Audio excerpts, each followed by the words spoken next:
Let me fucking scoot back a little so I don't punch the microphone. Hey, come listen to our podcast, yeah.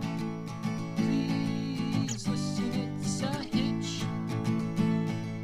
If you don't listen to our podcast, yeah, then you are a bitch. Maybe that one. Welcome, everyone, to the latest episode of the greatest podcast you've never heard of, Filmoscopy Podcast. Woo, woo, woo, woo, woo, woo, woo. Take your shirt off. Today, Finish me, Johnny. today, I'm your host with the most, Cody, and joining me are my special friends, Lance and Owen. Hello. Oh. And today we're talking about Dumb and Dumber, which is about what you can call this intro to this episode. But first... Yeah, it's about to get sad and sadder, though. Yeah, it's about to get sad. Lance has got something he needs to say, and then I want to talk about something I need to say, and then we'll talk about the things you came here to hear us say when we talk about Dumb and Dumber. Yeah. So, but Lance, take it away. Yeah, well, as the guys know, and, you know, a couple hundred people on Facebook know because I made a post about it, had to put my dad's cat down, Boo Boo. Oh, this past Tuesday, I don't even know what today's date is. Today's the 14th, so 6 days ago, practically, 5-6 days ago. I know I had mentioned I missed the Evil Dead podcast because Boo Boo had an impacted tooth, and we spent about $1,500 on that because we had to go to the pet ER. His face was all swollen, blood coming out of his mouth. And they were, like, concerned about his blood work. Let's get his blood work done. You know, I just had blood work done, like, 4 months before that, and it was perfect for a 16-year-old cat. And they did the blood work. Everything's perfect. They ran him through a quick ultrasound, didn't see anything. So I'm like, we're in the clear with just everything. He's good.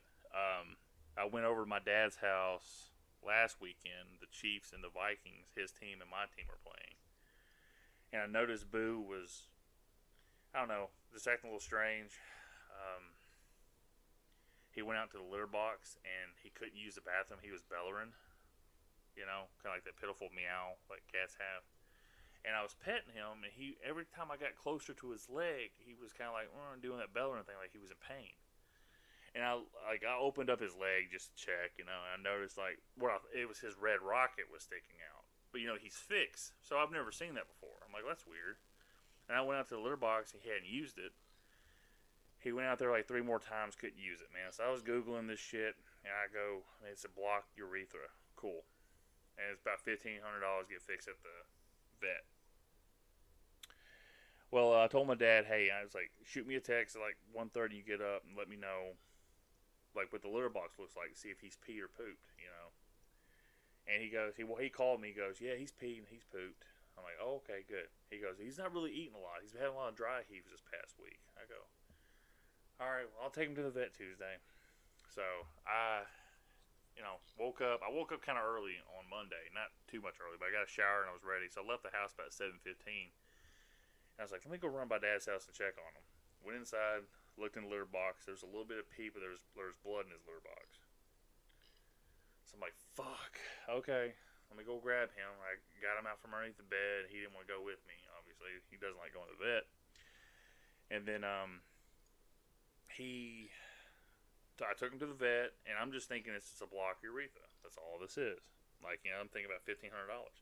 And I was explaining to the, not the veterinarian, but one of their assistants who, you know, took me in and weighed him and stuff like that. I was like, this is what he's dealing with. So the vet comes in, and she's feeling around, and she feels this, like, she feels what she thinks is his bladder. But she goes, his bladder feels hard. Like, if he's having a blocked urethra, it's going to be a lot larger and spongier. Like, he's got a lot of pee, he has to let it go. She's like, let's go get this checked out. I'm like, okay. So they went back there, they ran blood work, and they did x-rays on him. And the girl came back, the assistant. She gave me back Boo. She goes, the doctor will be right in. And I noticed her eyes are red. And I go, Is it bad? And she goes, the doctor will be right in. I'm like, okay, so I'm Googling this shit. Okay, it's a blocked urethra. You know, this is what I'm thinking. She comes in, she goes, he has a mass in his chest, and he has a mass, and we think this is his bladder, but it's this huge mass. I go, okay, she's like, we're going to do an ultrasound on him. We're just going to check him real quick. Okay. Did the ultrasound, and then the ultrasound discovered that mass wasn't his bladder. His bladder was right behind it. This mass was his lower intestine. It was growing. And I'm just like, she's telling me, he's like, you have 3 options. You know, we can try chemo, because they're pretty sure it's cancer. But to have cancer, you have to go get it tested. So we have to go up to Nashville, drop $1,000 before they even see him. They'll do ultrasounds, they'll get a sample, send it off, make sure it's cancer. Then we'll talk about surgeries. The surgery would be have to cut his intestines and then reattach it after you cut out the mass, and then the mass in his chest. And he says he's going to go through chemo, which is really painful, like for anybody, but it's a 16-year-old cat. And then she goes, or you could do, you know, talk about giving him a release. And I'm just like, I don't understand. Like, I'm just like, it's not registering. I mean, it's registering. Like, I got to call my dad. Call my dad, like, hey, you need to get up here. It's bad, you know. And they say he's got cancer. And so he finally gets up there about 20 minutes. He had to leave work and get through traffic. He got there. They told him that. And, you know, this is like his whole world is this cat. So he's just kind of dealing with it. He goes, you know, I'd like to take him home one more night. And this was on Monday. And so they gave him a steroid shot. Boo went home. He started eating and drinking a little bit. Dad was hanging out. I was with him till about 5 o'clock in the afternoon. And I left. And, you know, Dad said Boo Boo. Like, when you talk about, like, a cat's love, Cody would know this, and so was Owen. You know, cat's love is a little deeper than a dog's love. If a dog, you just give him toys, the dog will be fine. But you got to kind of work for a cat, you know? And Boo Boo, I always described it like he has a dog's loyalty and a cat's love, because he's right next to my dad wanting him to be pet all the time. Like, hey, you're home, pet me. He loves my dad. He sleeps with my dad. Not many cats do that, like sleep on top of their owner, you know, for 16 years. Yeah. And so this is like hard for my dad. And it's hard for me too. I'm like, I've cried more for this than I did my grandma's funeral or my granddad's funeral. And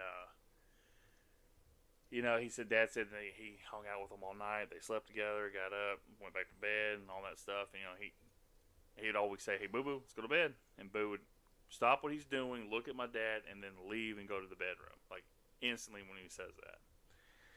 So he got to do that, and I got up there about, probably about 8 o'clock, and I hung out for about an hour. At 9:15, and we got like 50 pictures is what we took in videos and all that we could. And then about 9:15, I went up to the vet to get everything set up, and called Dad, had him come up there. You know, they brought it. They had like a little fresh, not fresh, but just kind of like chicken chunks for him to eat, for Boo to eat. And we brought Boo in the room. Boo was eating that, and they had to put a catheter in his arm to administer the medicine. And they explain to you what's happening. They give them like one shot, and the second shot puts them to sleep. But when they go to sleep, their eyes are still open. So once they gave him that second shot, and he was put to sleep like completely out. My dad's bawling his eyes out. My dad goes, "I'm gonna go ahead and leave. I just can't do this." I'm like, "Okay." I kind of figured he was gonna leave with that. I was gonna stay with him. And then they give that last shot, which stops his heart. And I'm just kind of like, you know, I know this is happening, and I'm kind of like talking the best I can. It's like, I love you, Boo. I'm going to miss you. I'm sorry. You know, I feel terrible. It's like there was nothing I could have done to save this cat, you know. And, you know, it's kind of a weird thing, like, seeing that happen, because you see the air leaves their body and the lungs. And she told me, she goes, well, his heart stopped. He's no longer there. His body's just figuring that out, and everything else is shutting down. But as he was like letting all the air go, I had my eyes to his eyes. You know, I wanted him to see me, if there was anything else there in his brain registering. You know, so he's not alone. But yeah, it sucks. And I cried. I talked to the vet, and she said we did the right thing. You know, she said like all of her experience, like she knew it was cancer. She just couldn't legally say it because it's kind of like if you discover mold in your house before they can claim it's mold, they have to send it to a lab to be tested. That's what they have to do with cancer, just to be sure, to cover all their legal side, But yeah, so Boo was 16, had to put him down.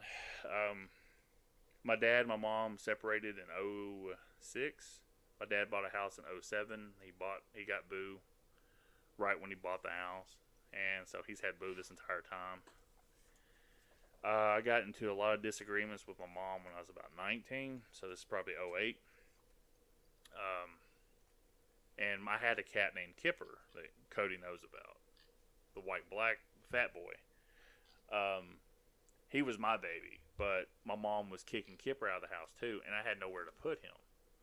So I asked my dad if I could take him home, bring him over there. So I brought Boo-Boo over there, and Kipper over there. And Boo hissed at Kipper for like the first week, just hated him. And my dad's like, hey, you cut that shit out. And then after that, Boo, he was like a little brother to Kipper. He loved him. They loved each other, and he would playfully attack him, not be mean to him, which is kind of weird for a young cat. And Kipper at that point was already like 7 or 8 years old. So, not only did Boo save my dad's life, he saved my cat's life, Kipper, and in turn saved me. So, I wanted to put Boo-Boo out in this recording because it will last forever in the ether of the internet. And he deserves to have some, if anyone listens to that, he deserves to have his story told. He was an incredible cat. You can't replace what he gave. So, and a little bit of a PSA to anybody. When you're having your animals checked at the vet, ask around. Ask about ultrasounds and x-rays on your cat. It's a little bit more money. They make it really, really hard to own a pet because it's so damn expensive. But if you get blood work done on your animal, if their body's off, the numbers are off, it might be able to signal cancer. But it's literally just like signal disease, or it tells them if their organs are working properly for their blood work. It doesn't tell them if they have cancer, and I didn't know this.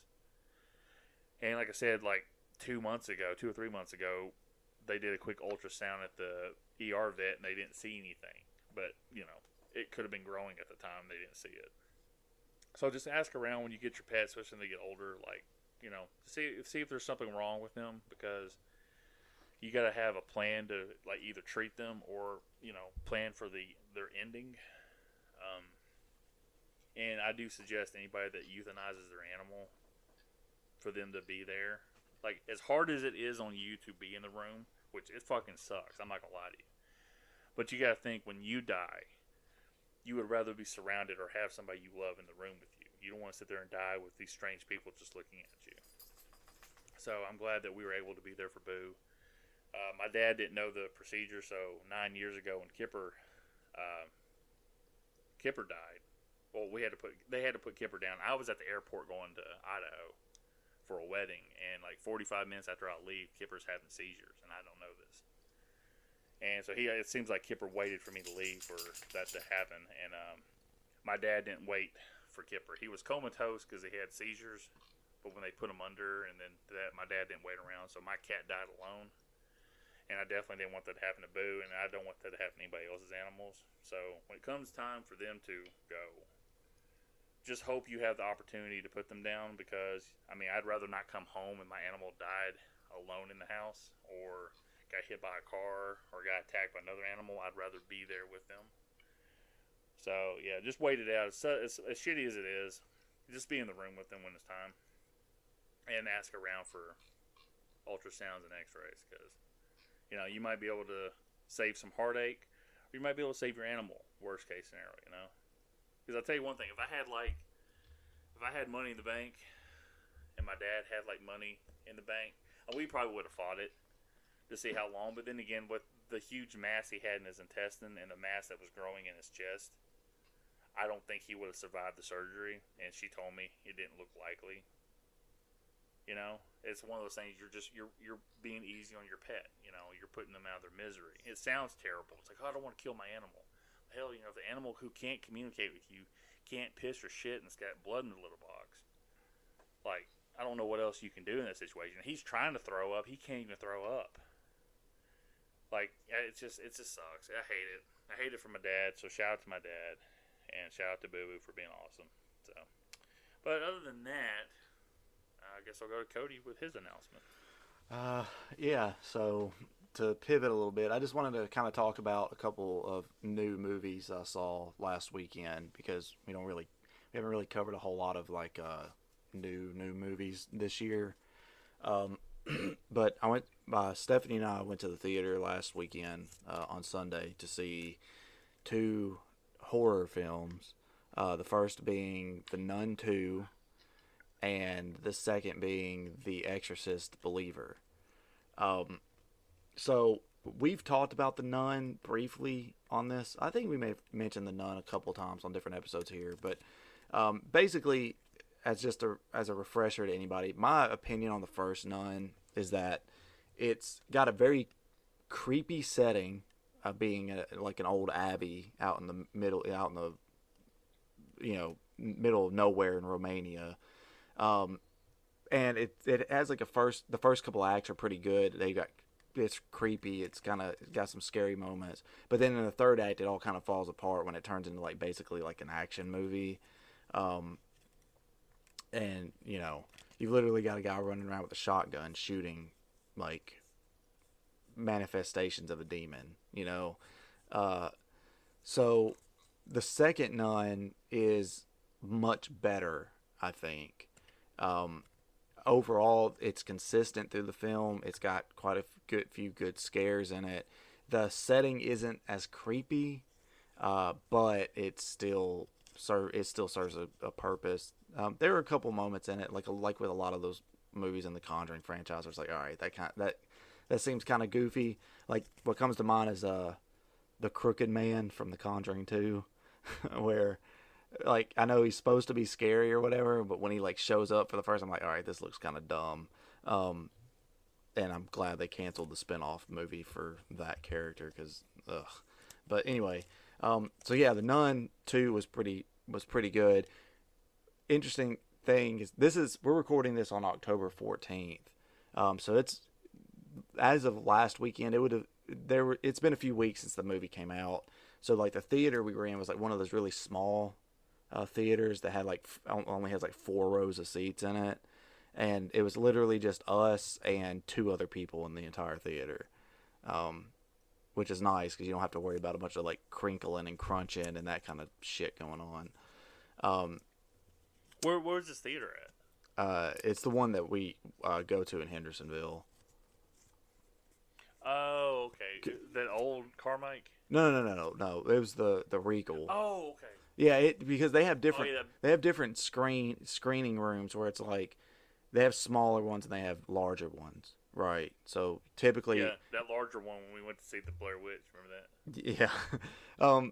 So, and speaking of larger screening rooms, we saw The Exorcist Believer, which that was opening weekend, which I hardly ever do. I hardly ever go to see a movie on opening weekend because usually it's too crowded for my liking. Man, there was only like 8 or 9 total people in that entire theater, and this is on opening weekend. And it was in one of the big theaters. It was in one of the big theaters too. So like it had like 3 times as many seats and shit in the theater or whatever. So it's kind of weird. I was like, man, why is like there's nobody here for this? Turns out nobody liked the movie. Yeah, a lot of people don't like it. I liked it. I enjoyed it. We had actually watched the original Exorcist the night before because I'd never seen that movie from start to finish. I'd always just seen like pieces of it. And I know Stephanie was really hesitant going to see the new one because she didn't like the original. And in a way I can't blame her. It's got that problem that a lot of movies from like the 60s and 70s and like the early 80s have, where there's like way too much exposition about things and some of the scenes go on way too long. So like you're not really getting to like the meat of the movie until like 2/3 of the way through. And I get it. It's a symptom of his time, but it's sort of like how we joked about that scene in the first Friday the 13th where Ralph or whatever is like riding his bicycle away, and it like for some reason the shot like lingers on him forever. And it's just like, why you don't have to show him riding all the way back into town. I don't think you understand, Cody. You did. But yeah, I enjoyed it. Again, it's one of those.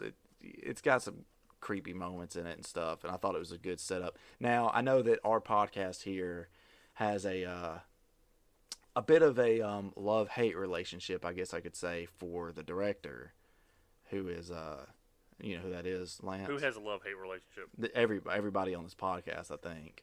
For whom? Oh yeah, David Gordon Green. What? For who? For What'd who? you say, Lance? Yeah, for whomst. David Gordon Green. Yeah, Oh. David Gordon Green, the director. Yeah, real quick before I know Cody's gonna go into like a little bit. I gotta say this one thing. Yeah. He said in an interview promoting this movie, he was saying he was really proud of how Halloween Ends ended. Oh, he made He's literally- Halloween he- Ends. Okay. Well, he made No, that whole he trilogy. made all three of those Halloweens. Did I He ever? made Halloween 2018. Did I end up watching Halloween Halloween Ends? Ends? No, you didn't. No, you didn't. You skipped out, you punk. Oh, thank God. So you didn't get to see Grandpa Myers fight some young whippersnapper who was trying to take the dude, mantle away. Owen, if you value our friendship, like me and you, not Cody. Not Cody, because Cody ain't part of this. This is me and you working for like 2 years together, okay? Okay. You have to go back and watch this movie because there's one scene I need you to look at. Because I'm not going to say what happens in the scene. I just want to know if this is what you see. Because me and Cody thought the same thing. Hey, Owen, take out your headphones so you can't hear us real quick. Okay. Well, how do I know when to put them back on? Count to 10. Count to 10. Okay. All right. Okay. Hey, Cody, you remember that shot where they show that Cody kid, that Corey kid, and you think Michael Myers is riding on the motorcycle with him? It's like that romantic scene, and it zooms out. I'm hoping he sees that scene and thinks the same thing. All right. I got them back on. Okay, yeah. Cody knows what I'm talking about now. Cody, am I right? Doesn't that scene feel that way? Yeah, it does. So you have to watch this movie just for this one scene, and let me know if you think what we think about that scene. That movie sucked. I'll never rewatch it. I bought it just to have the collection because I'm a fucking weirdo. Yeah. But David Gordon Green in an interview promoting The Exorcist. What's the tagline for this, Cody, again? Believer. Okay, Believer. He says that he's really proud how the trilogy worked out, and he's not beholden to what the audience wants. Oh, that's cool. Well, Good for him. Now I'm like, I guess. you know, and that's like a very Ryan Johnson thing to say. Yeah, Thinking, you know, the only reason those movies made money is because it had the Halloween and Jamie Lee Curtis on it. I don't think, obviously, I don't think this movie, this Exorcist Believer, is going to make any kind of fucking money. They've already released a digital release date for it. Yeah, it's releasing digitally on like October 29th, which actually kind of pissed me off a little bit because it's like, what the fuck?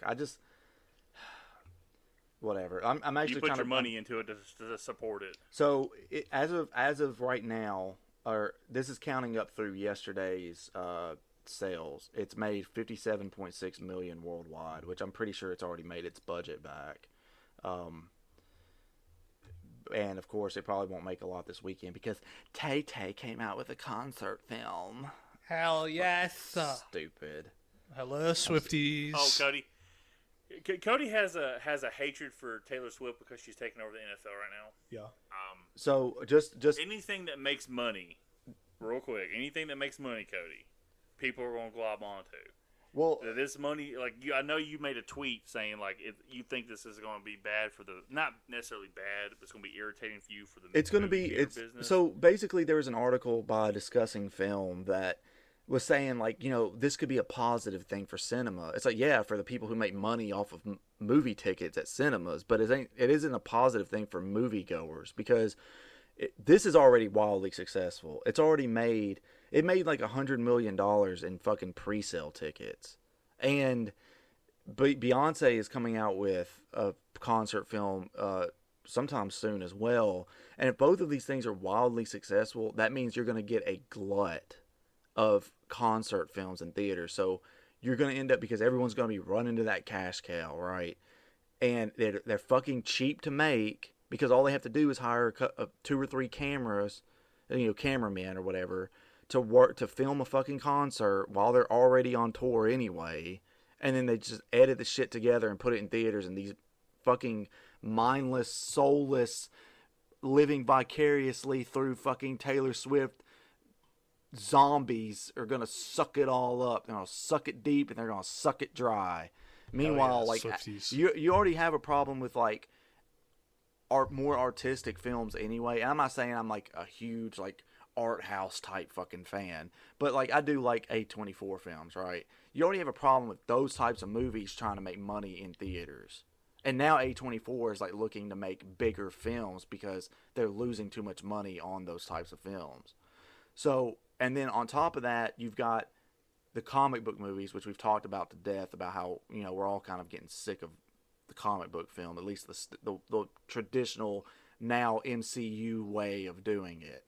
And so then what happens to the smaller film when you get 15 fucking concert films every year?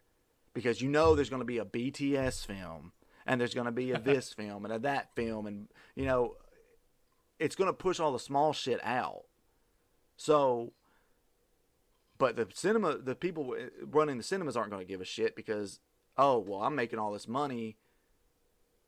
Because they basically, what is the general rule for box office? Like, the theater takes about half of it, right? And that's kind of how you can determine. Yeah, I think in some situations they make less too, though. Yeah, but I think roughly, like when they say if you're trying to figure out if a movie made its budget back, you just like cut the box office in half and compare that to the budget, and that's kind of like because you're taking away you're taking away marketing and cinema. But cut. Here's the thing you're not thinking about, though, Cody. Movie theaters are dying at an extremely rapid rate, and it's hard to keep the money. So if you have like a Taylor Swift theater experience or Beyonce theater experience that's selling and making money for the theater, that'll keep that theater open, and then you can still go see your movie. So ultimately, what these big budget movies are doing, like the Marvel and this Taylor Swift shit, is funding the movie theater for a little bit longer, because if none of those movies comes out, like Marvel saved the movie theaters. If it wasn't for Marvel, the movie theaters wouldn't have survived, because the first movie that released in theaters for people to go see after the pandemic was Godzilla vs. Kong. That movie's great. It barely made $400 million. It didn't make a lot of money. Mortal Kombat was next. Mortal Kombat made like $80-something million, if that. I don't think it made that much. We've talked about and this. That stuff was already. We've talked about this stuff before, though, too. Like, when you compare a film, because I think the example I used before was I compared Haunted Mansion, right, and what it made in box office versus, it was some low budget film that came out around that time, but God, what the fuck was it? Oh, that Talk to Me. That's what it was. It was that A24 horror film, Talk to Me. And basically I was comparing, like, yeah, Talk to Me didn't make as much money as now for the theaters, I guess it don't matter. The box office, they're taking half of it anyway. But like, I think a lot of it would be helped if movie studios weren't spending so much money making a movie. Like, a lot of these movies that come out, there's no reason why it should cost fucking $300 or $400 million to make. Like, you've got... Yeah, and that's extreme examples, like Indiana Jones. Yeah. And that shit. But like that's not making that kind that's of like money. what Haunted Mansion didn't make a budget, because they spent like $200 million making it, and I don't even think it broke $100 million, like in the box office. But you get films like Talk to Me that spent like fucking $5 or $10 million, and they made like $40 million in the box office. So it's like, or more. I never looked at the final number, but it's like, so you're already making way more than what you spent on it anyway. So I don't know. I understand. I truly do, from the perspective of the people who run and own the cinemas themselves. A movie like this Taylor Swift Eras Tour, they love it because it's going to just fucking rake in the money. You know, Barbie's on its way out, so they need something to just fucking explode and give them all kinds of cash. I get it. But as a moviegoer, it's going to be annoying because you're going to end up going to fucking buy tickets, and it's like, well, this movie I want to see probably only has 2 showings today because they've got fucking 10 showings of goddamn Nick Jonas going on solo tour again. You know what I mean? Like, that shit's going to get irritating. And I want something to force the MCU stuff out. Like, knock it down a peg because it's getting tired. Give it a rest. Give it a little nappy poo. And something else come in and take over and like be like this next big thing. But I don't want the next big thing to be these concert movies. Because then all you're going to have is this fucking, again, mindless zombies going to see fucking Taylor Swift or whoever. And it's going to be even more fucking mindless. Dude, I've already seen people were posting online like they went to their screening or whatever yesterday of this Taylor Swift thing, and there's people in the crowd standing and dancing and singing out loud with the. So what the fuck are you doing? You're not at a concert. That's really embarrassing. It is. It's fucking. It's cringy. It's. Whatever. I'm so sick. And besides that, I'm just sick of Taylor Swift. That's anyway like right people now. that clap at the end of movie theaters. Oh, like who the fuck you clapping for? Oh man, this is the third weekend this movie's been in theaters, and we're gonna clap. You know damn good and well. The only thing that anyone should be clapping for at the end of the film is when Lance gets up to do that Ace Ventura bit, and everyone's laughing because it's fucking hilarious. Yeah, that's probably my proudest public moment with no family around. Cody took me to. This is when I was going through like a really bad depression. I was going to see movies with him all the time, and Cody, and Stephanie, and I went to see The Blair Witch. Well, this theater's fucking huge in Hendersonville. Like, this theater is like the center of this huge like shopping center, which is like a brick road. Like center, I mean, it's nice, it's fancy. You can just stand in that spot and just smell money. That's what Hendersonville is. And Cody, stop me if I'm telling a lie. Well, so we're watching the movie, and I'm like, oh Lord, no, don't go in me there, you know, all that shit. I'm doing that because I act out when I'm watching a horror movie for the first time. I realize that now, and I don't mean to do it. I'm not making fun of like people that do it. It's just something that I do because I'm like having fun with the thrill ride. And I've noticed when I watch horror movies, like it's like, oh no, oh Lord, and then by like 20 minutes before the movie ends, I'm just kind of like, okay, like it's like all the scares are done, you know. Well, I don't know what I started doing this for. This theater, the top seats are right next to the projection window, so you could like walk by it if you're going to the bathroom, and your head will block out the movie picture. So I moved up to the top seat. I progressively, like Cody was sitting like 4 or 5 rows from the top, and so was Stephanie, obviously, because they're married. I was progressively moving back seats throughout the movie, like, oh no, because nobody was sitting behind us. I wasn't disturbing anybody. And I get up to the thing, and it starts doing the credits. Yeah, and I do this. I know Owen probably hasn't seen the movie. And for context, the credits are just like it's just white text credits against the black screen, and it's dead silent. Like there's no music or anything during these credits. Yeah, I'm not. It's not like I'm doing like you have. You know, you have the credits where it has the graphics, and then you have the regular credits. It's the regular credits. I'm not blocking anything. Yeah. I'm not being an asshole doing the picture. But in Ace Ventura, When Nature Calls, which we will eventually do on the show, Ace is being showed these criminals he's having to chase, and as he's doing it, he's putting his finger on the projection screen, so it makes it look like he's picking one of the guys' nose, eating his ball sack or something, spitting it out. And then the guy showing him this stuff gets all mad. He goes, Mr. Ventura, that's quite enough. And he's standing in front of the projector.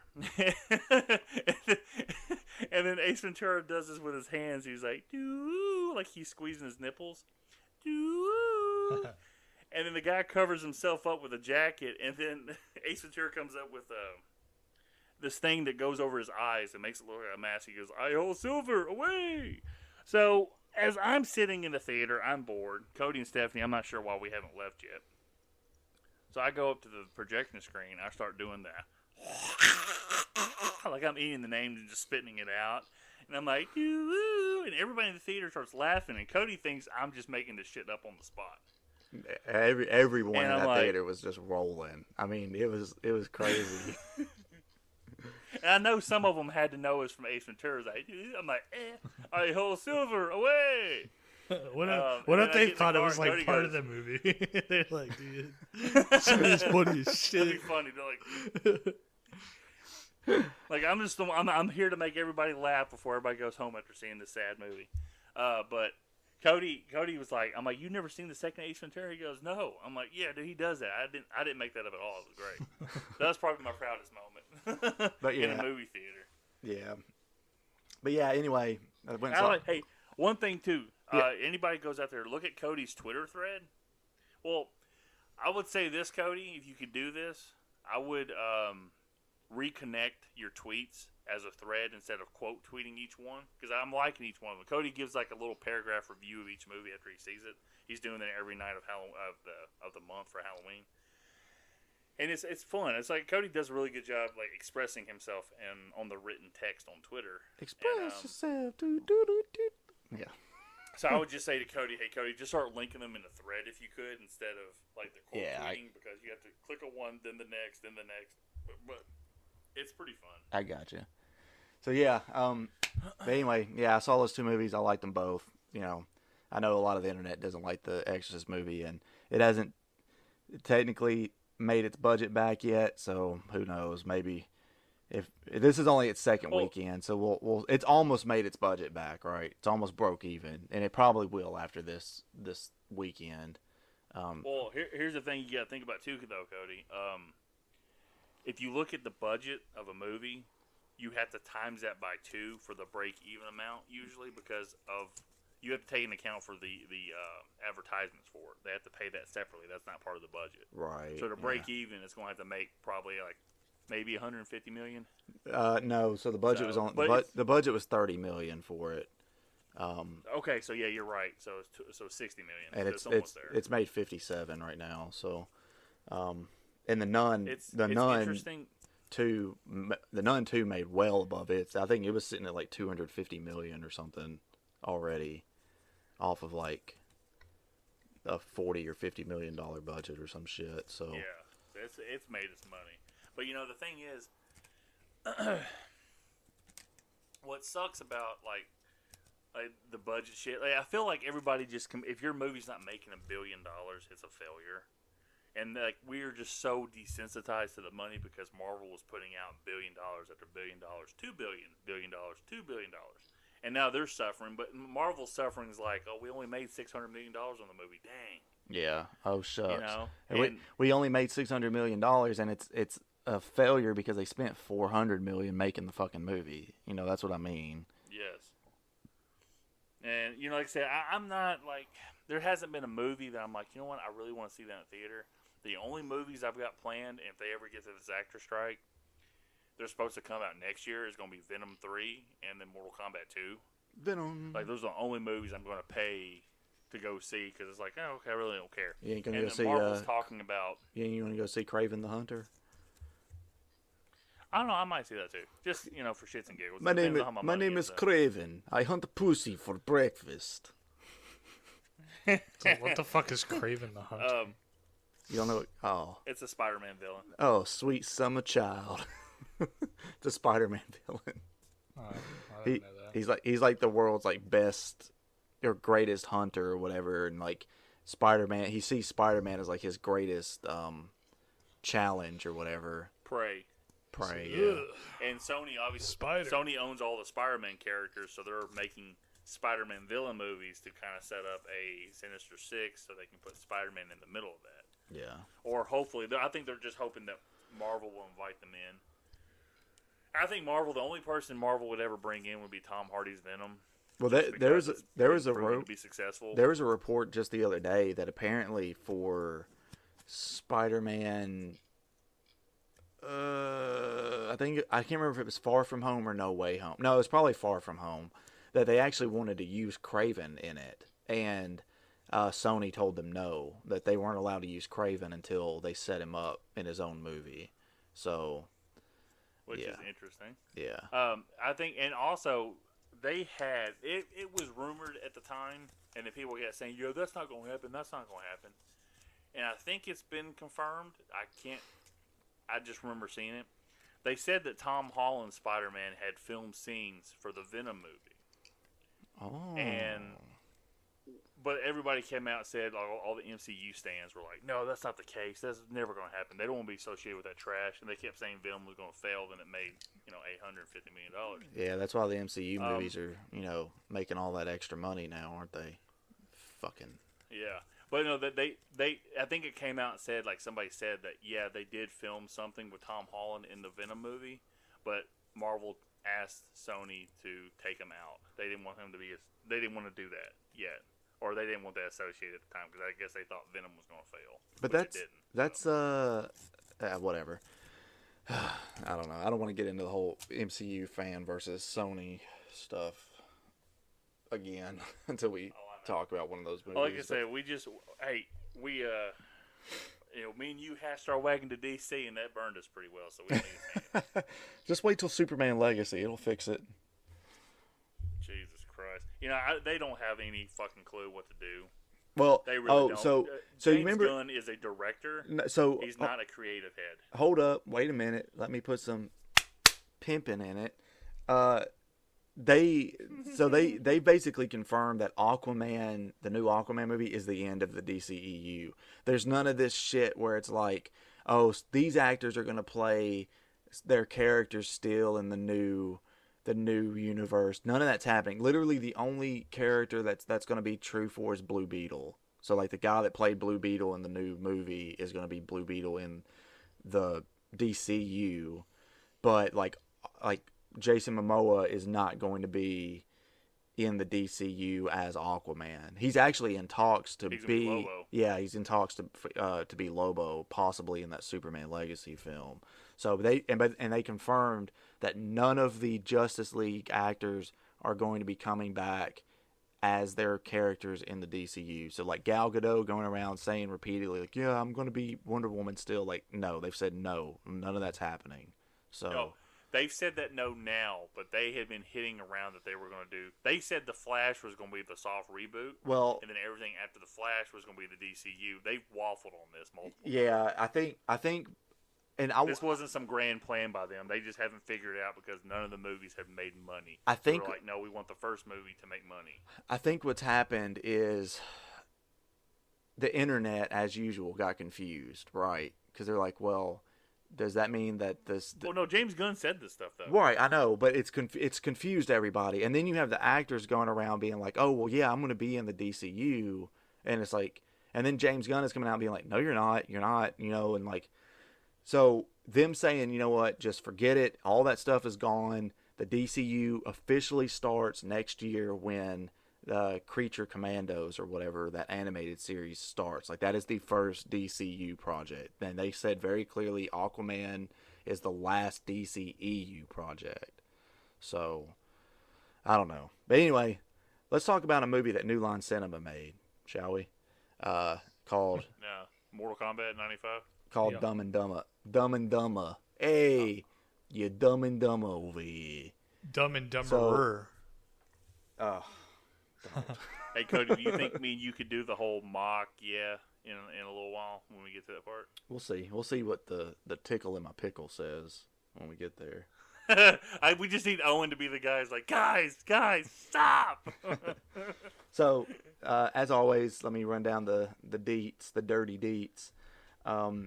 So Dumb and Dumber was released on December 16th, 1994. As we talked about in our episode about The Mask, this was the third Jim Carrey movie to come out this year, and the third movie to be a huge success because this movie had a budget of $17 million, and it brought in $247.3 million in the box office.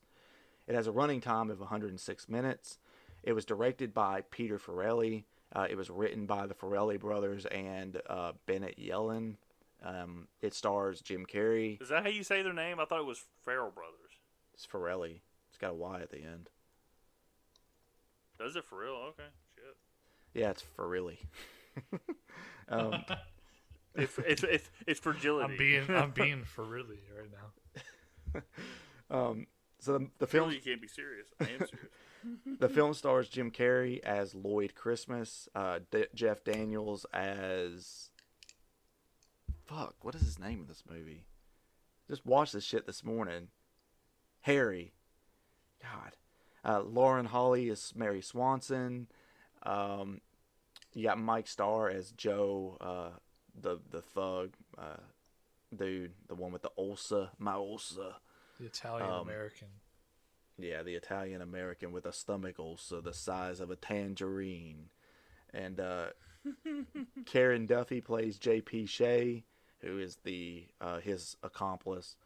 And there's some other actors in here. I had to look up who played the annoying guy outside of the phone booth, because I was like, this guy sounds like Ray Romano, and he kind of looks like Ray Romano, but he's not actually Ray Romano. He's hold on one second. He's in a lot of stuff, but I can never remember. Phone booth guy, Dumb and Dumber. I looked it up this morning. Fred Stoller. And his credit here is just anxious man at the phone. But yeah, he's in a bunch. He does a lot of voice work, especially. But he's also been in he was actually in Everybody Loves Raymond as some other character, and he was also in Seinfeld apparently.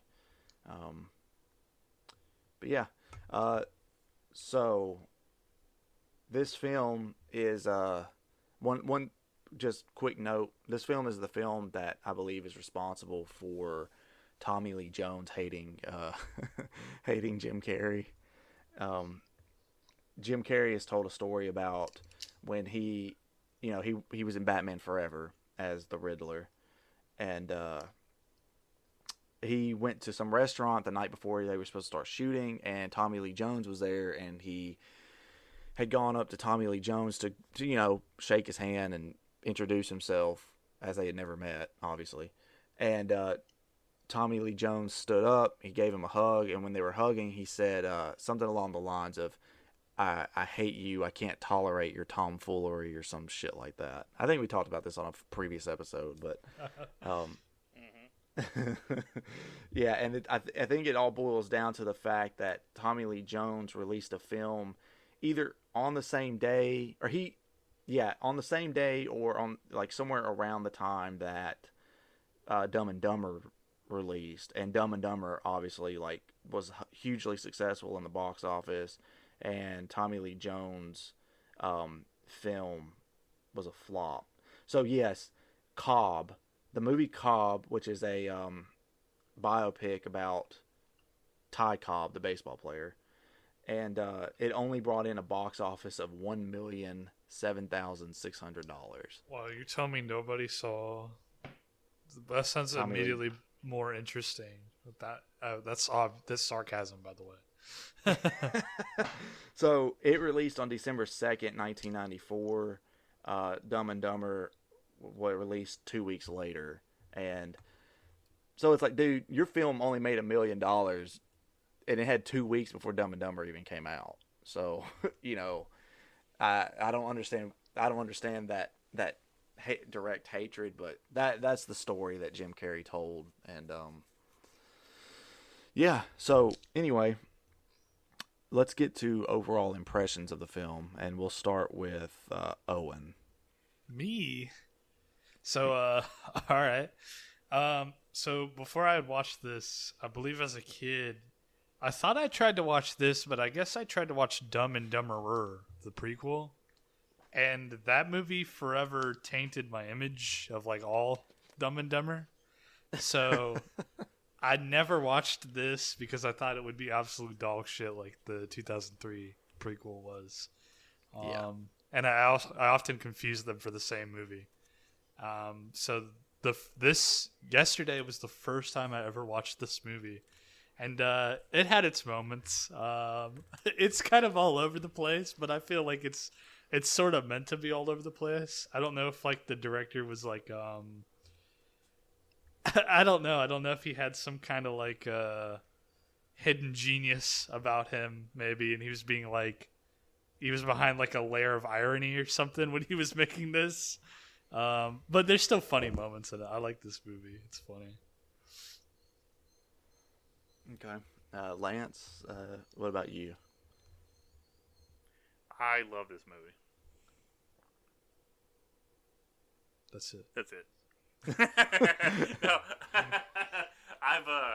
I've watched this movie a great number of times. It is Jesus, man. I watched it with Savannah, and there was times like this is a movie you want to watch with somebody that has your like same sense of humor, because if they don't, it fucking just kind of kills the vibe. Mm-hmm. I love Savannah with all my heart, but watching this movie, and she loved this movie too, but she didn't laugh at it as much as I thought she would. Like, there's a lot of things I thought was hilarious, and you know, I guess she didn't in hindsight.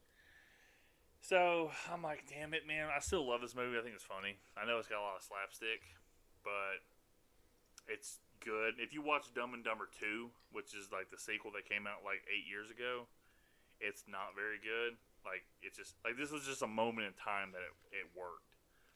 And there's a lot of lines in this movie I quote. Like Savannah didn't realize I got this line from this movie, but it's when he's trying to get Harry to go talk to Mary for him. He goes, "Tell her I'm rich, I'm good looking, and I got a rapist wit."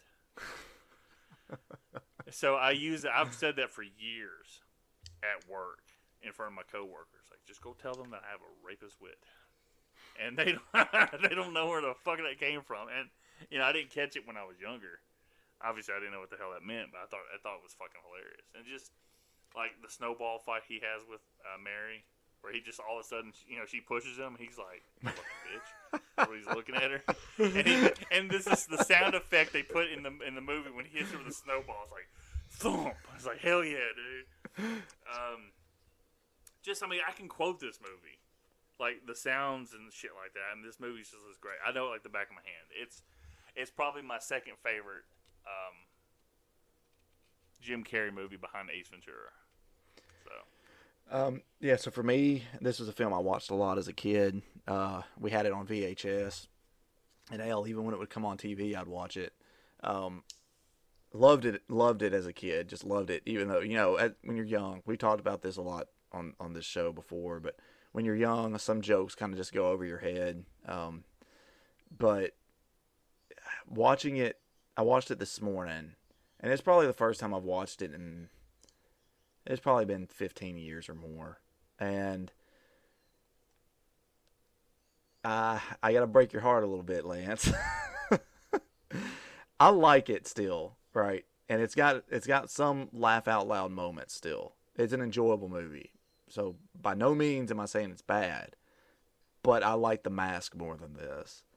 The Mask has had me laughing more.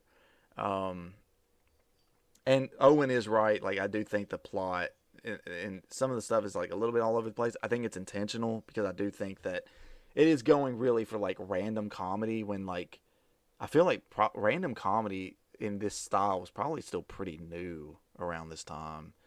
Mm-hmm. I know when we get into like the 2000s, there's a lot of movies with this style of comedy, and a lot of those movies just fall flat on their face. Yeah. But yeah, I did enjoy it. Sorry, just to, I guess, get my idea out there. This does, to agree with you there, this does feel like an early 2000s kind of late 90s kind of movie. Yeah, I mean, it's really crazy. Good, but yeah, which is crazy though when you think that this was in '94, when Exactly. again this was still a pretty new like style of film, or you know, of comedy. Mm-hmm. But yeah, I still love the movie. It's just I was hoping to be like rolling on the floor laughing, ROTFL. You know what I mean? Yeah, laugh my fucking ass off. LMAFAO. Well, let me just say this. I guess the podcast is over. Yes, it is. Me and Cody are no longer friends. Cody, you take that job in the future and shove it. Yeah. Gary Muledeer, a comedian, said one time, it will never leave my mind when someone disagrees with me, because they're always wrong. He says, my grandfather used to tell me, well, if everybody liked the same thing, we'd all be after your grandmother. So that always, like, when Cody goes, I don't really agree with that. Like, well, we all like everybody like the same thing. Everybody going with my grandmother. So. Well, you know what they say. We all like my grandmother. Yeah. She's hot, dude. She got that gussy. I just wrote.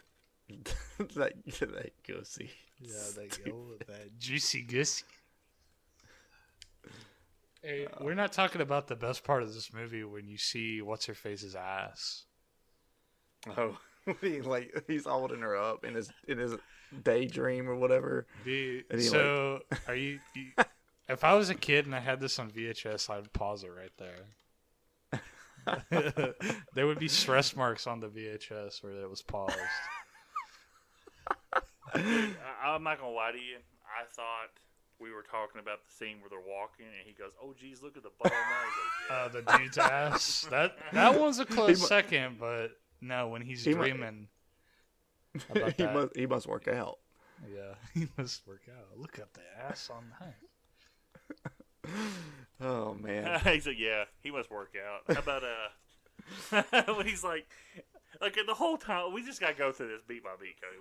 There's so much shit we got to spotlight. Yeah, we can do that. For sure.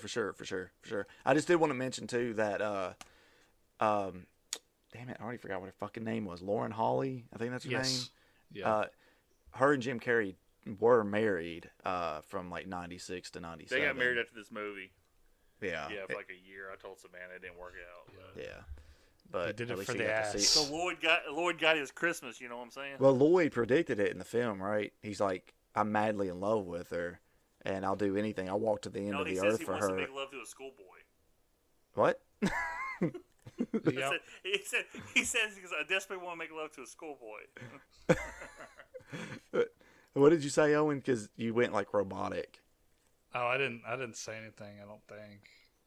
No, what the fuck? Someone butting into our conversation. That's from the I'm airwaves. I'm listening to you fuckers. That shit was funny though. I just love that part when he's over here like, I feel like a schoolboy, and she comes out. He goes, Mary, I want to make love to a schoolboy. I desperately want to make love to a schoolboy, and she goes, I should go.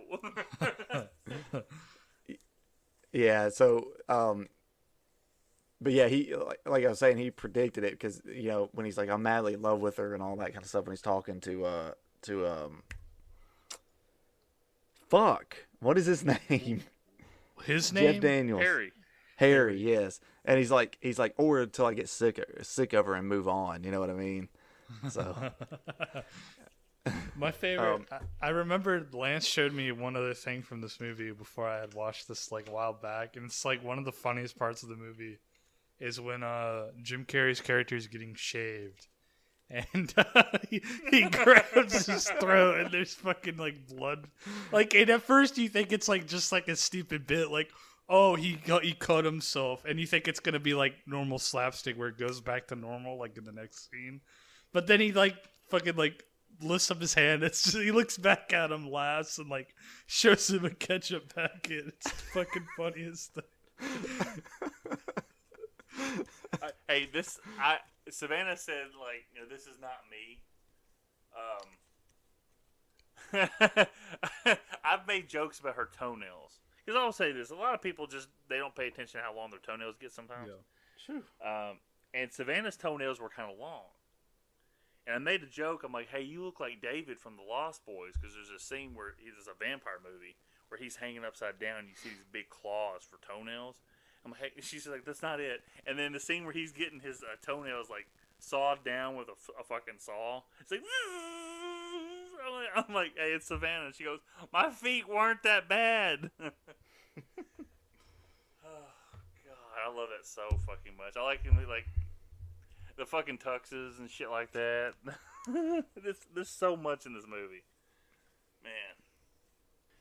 I can like run through the plot, like a brief overview of it real quick, if y'all want, and that can kind of spark conversation on any funny moments. Plot that really doesn't matter. The part of the movie where I was like, what the fuck is this plot, is when they open the briefcase and then they find all the money, and then there's just like a whole like fucking like one quarter of the movie where they're just spending that money and like fucking like living it's Yeah, like, okay. I love that he goes, we're going to spend it judiciously and we'll pay everything back. Our money is our word. And then it's like, all of a sudden they're getting this rich place. Yeah, and then at the end of the movie, like, nobody's even pissed off that they spent like fucking like millions of dollars.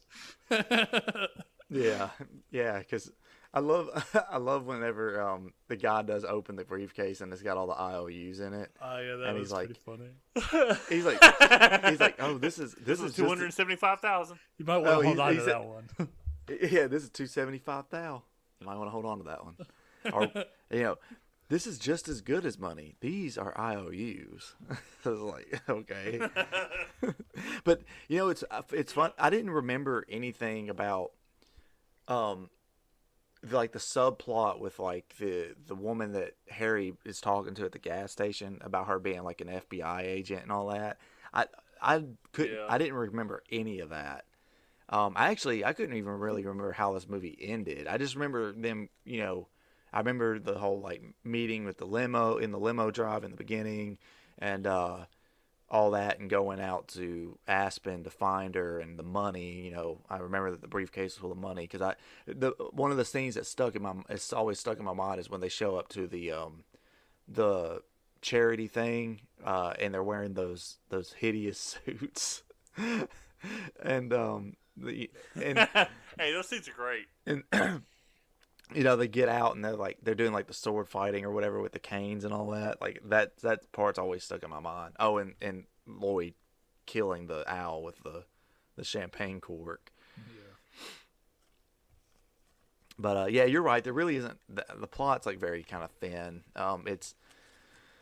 It's Lloyd and Harry. They live together in an apartment in Providence, Rhode Island, and they're both very poor. Lloyd is a limo driver, and Harry works for a dog grooming business.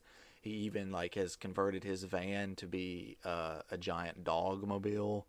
And I just have to imagine that thing probably stinks. Like, you would have to shampoo the car all the time just to get it to not smell horrible. I think about did you ever see Dumb and Dumber 2, Cody? I've never seen any of the other ones. Okay. Well, the prequel sucks, but this one is they actually bring Jeff Daniels and Jim Carrey back. Right. And you're not going to be missing much in that movie when you watch it. I didn't quite enjoy it when I watched it. But there is a scene where they somehow get the van back. And it's awesome. But that scene lasts for 10 seconds. Oh. They hit this big fucking hill where they go airborne, and then the car the van fucking crashes, and the bottom falls out of it. It's fucking hilarious. Where did you get It's fucking stupid. Where did you get that thing? I traded the van with some kid back in town. I can get 70 miles to the gallon on this. Straight up. I traded straight up with this kid back in town. 70 miles a gallon. This little hog. This little hog. I swear, dude. I love that. This hog.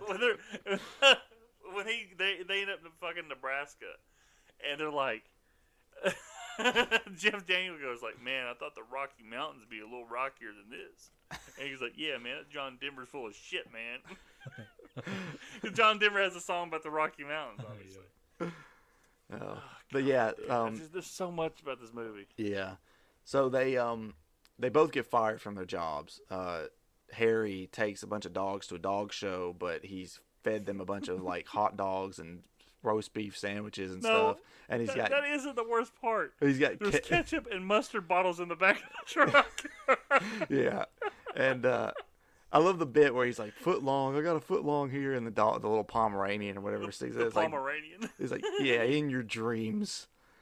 Hey, my favorite part about that, when he pulls around, the woman goes, She goes, I don't have any time to bathe them. He goes like, listen here, Mrs. Noogie Burger. And she goes, Noodle porn. And he goes like, Noot.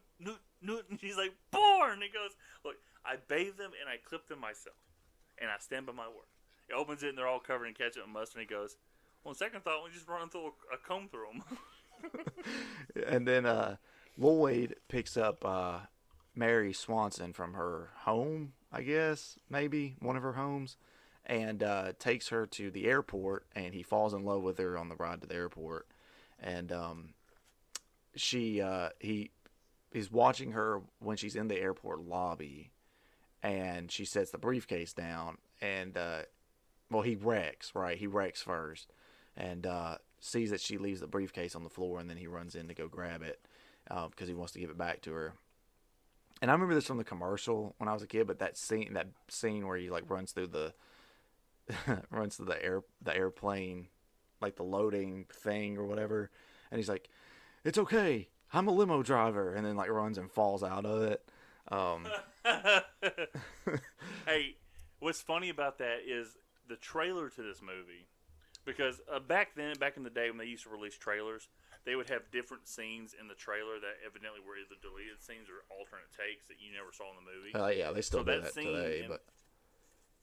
Yeah, okay. I don't really pay much to trailers, but that movie, like for the movie trailer for Dumb and Dumber, with it's okay, I'm a limo driver, and he stops and he pulls it all dramatically. It's okay, I'm a limo driver, and runs out and he falls, and you see, his legs all bent back and he's looking up at the camera. Well, the alternate take they show in the trailer is, it's okay, and he's like holding it up above his head as he's still kind of running backwards, like, I'm a limo driver. He runs out. And he falls, and the guy's like, and the scene you see with Jim Carrey, he's face down with his ass up, like, So yeah, he doesn't get it back to Mary, and they go home defeated into their little 1-bedroom apartment. Hey, when he's talking to Mary though, he's in love with her, obviously, and he goes, "Where are you going? Or where are you heading?" He was like, taking a airplane trip. And he's like, "How'd you figure that out?" He goes, "Well, I saw the luggage and I saw the airline ticket. I put 2 and 2 together."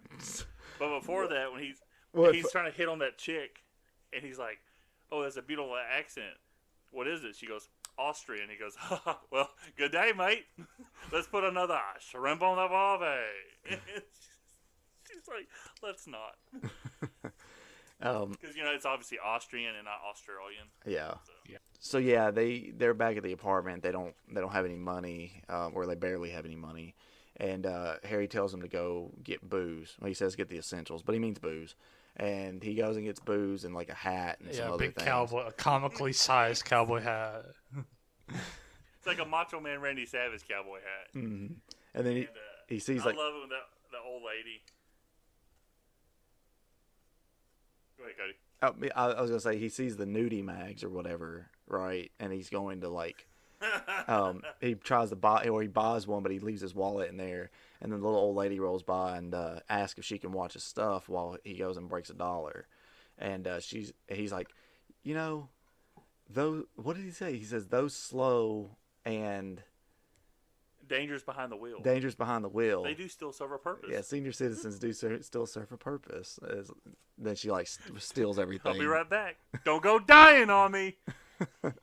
And then next thing you see is him in the apartment. He like falls to the ground. Like, oh, I was robbed by a sweet old lady. I think there's a deleted scene when he goes back and all the shit's gone and his wallet's gone.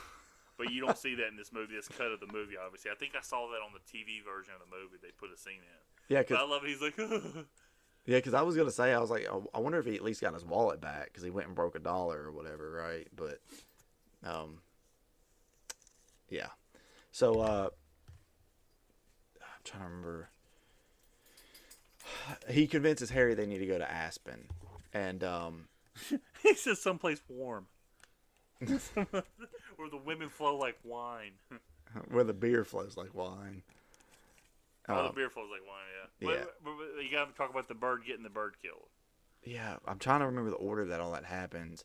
Because I know they get... that happens afterwards. Yeah, that happens after the bird gets killed, right? Because earlier in the day when they're at home talking about how they've lost their jobs, that's when the people show up. and he's like, "Did you pay the gas bill?" He's like, So do you realize what we've done? "Do you realize what you've done?" And they sneak out the window, and then they get in, they kill the bird, and then they come back at night. They find that the bird's dead, and that's when Harry or Lloyd convinces them they need to go to Aspen or whatever after the robbery and all that. He's like, you remember my pet bird, Petey? His head fell off. He was getting kind of old. Yeah, he was pretty old. He's like, our pet's heads are falling off. What are we doing, Harry?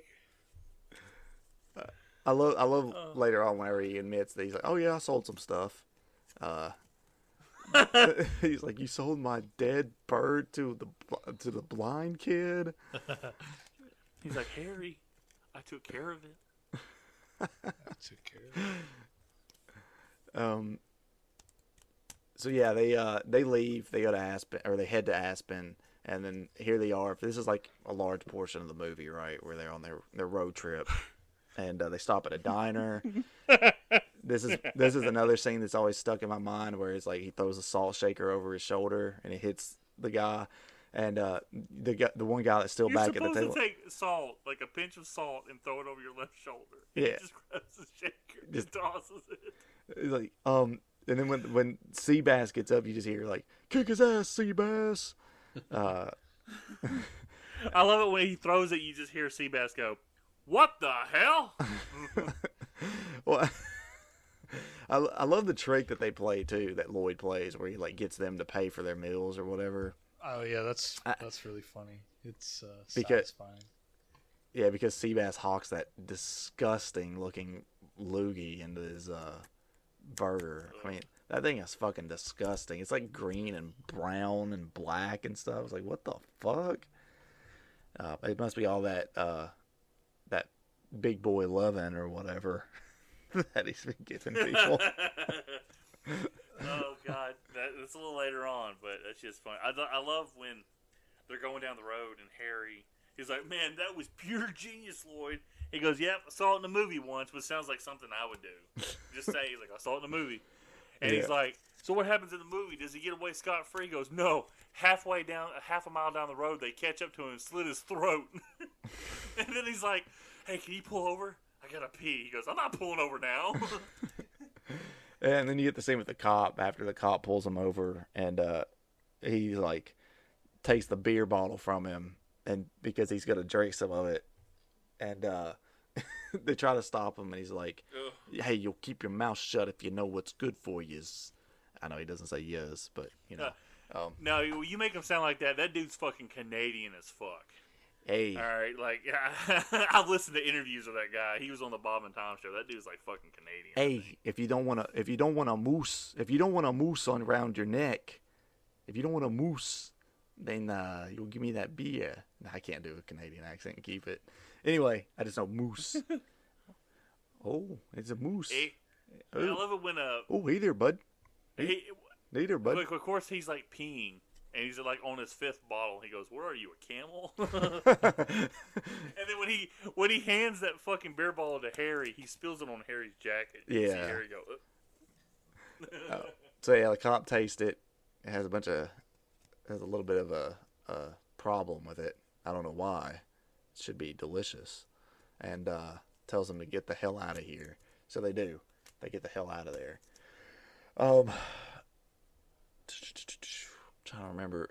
I know the next thing I remember is the gas station. I know there's a lot of like scenes of them driving down the road, country road, and there's the gas station scene later on. But I think there's something that happens before that.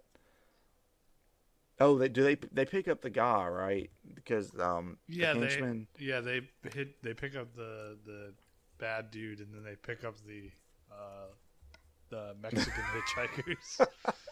Mark C. Oh, C. Well, hold on a second before we get to that part, because we're missing the best part. All right, so they're doing the like no take backsies or some shit like that. No double stamp, triple step. You can't triple step with double step, Lloyd. You can't triple step. He's like la la la. They're like, guys, can't we just play the radio or something? And it's like, radio. Who needs a radio? You ready, Cody? I can't- Mock. Ing. No, do the American part, damn it. That's it. I said. No, you said C. I said ing. Oh, okay. You, My bad. I said sing. I'm like, do the American part, damn it. we've already ruined it. It's already ruined. Yeah, you ruined it, Cody. You ruined it. You skipped over it first, then you ruined it the second time. Oh yeah, I'm supposed. But I love it when he's supposed to pull the be- gun and fucking shoot them, though. It's supposed to say yeah, right? Yeah, mock. Yeah. He's like, ing. yeah, Yeah. bird, Yeah. yeah, mockingbird, don't everybody have you heard? He Have got Harry you goes, heard? have you heard? And then all this is going on. You see the guy about to grab the gun and just fucking kill him. He goes, hey man, there's another group of hitchhikers. He's like, pick them up. And then that's when you get that mock. See. Ing. See. See. I love it. The best part about this is right before they pick up the bad guy, though. And it's like, we usually don't pick up hitchhikers, but I'm going to go with my gut on this one. Saddle up, partner. They go to a place called Dante's Inferno to eat. And apparently the theme is that everything's extremely hot there. Even though, did you know the ninth circle of hell in Dante's Inferno is covered in ice? Just a little fun fact for you. What? Yeah, so the ninth circle of hell is covered in ice, and Satan is a three-headed beast that is... He's eating. He's torturing Julius Caesar, some other guy, and some other guy. It's not Caesar. It's Brutus. Oh yeah, it's Brutus. I'm sorry. It's Brutus. It's Brutus, I think, Judas. Judas, and whoever else. It was like the two, Brutus and the other guy that Yeah, betrayed because Caesar. Or Dante whatever. had some kind of like autism fit about people betraying people. Well, See, Judas is the one who betrayed Jesus, okay, Cody. He didn't betray. No. It was three people. Judas is Judas is the one that betrayed Jesus. I know that. But there was Brutus and another guy that betrayed Caesar, and those were the other two that were there Yeah. with Judas. And that's just how Dante describes it. He's like, they're the three betrayers or some bullshit. I don't remember. Because the ninth circle of hell represents, like betrayal or whatever is like the lowest circle of hell. Because obviously Lucifer betrayed God by trying to rise against him. And I think they're being tortured by being eaten repeatedly throughout all time by this three-headed beast that is Lucifer, who is permanently crying in sorrow, pain, maybe a combination. He said, Can't remember. ouch! So, oh, Daddy, you froze me. And so back to Dumb and Dumber. So there's like some peppers in a jar there. I don't remember what kind of peppers they said they were. And They're supposed to be atomic peppers. oh yeah, atomic peppers. You're right. And the guy's like, "Hey, I gotta go use the phone. Enjoy your meal, fellas." And he goes out and talks to the guy. He's like, "Yeah, I got a bit of rat poison in my pocket." And those Lloyd and Harry are putting a bunch of peppers on this guy's burger. And remember, this guy has an ulcer. And he eats this burger with atomic peppers, and it apparently makes his ulcer burst. See, and it kills him because his ulcer is the size of a tangerine. A tangerine. That's my own input. Anyway, they give him the stuff. Hey, real quick before he does the part. Remember at the beginning of the movie when they're like, they leave the note saying, "Sorry, Gasman, we didn't pay the bill," or something like that. He goes, "Gasman? How in the hell do they know I got gas?" They must have been following us for months. They think they're all like super fucking smart, and they're like, they stole the money. They're like one step ahead of them. They think that this entire fucking time. Yeah, it's like They're they must have smart. been following us for months. It's just stupid luck. And what's great is that he realizes that there's really just a couple of idiots that are just like happen to. They're not any kind of masterminds. They didn't really steal the briefcase, and then he dies. Well, here's the best part. He realizes it right before he dies, but he's not able to tell anybody else. Yeah. The guy he's working for and his other crony, they all think they're like fucking super geniuses. Yeah, because I don't think she thinks they're geniuses, but yeah, because before he eats the burger, he's like, "What? So why are you guys going to Aspen?" He's like, "Oh, this woman we know or whatever left a briefcase, and we're taking it back to her." And he's like, "Talk about being at the wrong place at the wrong time."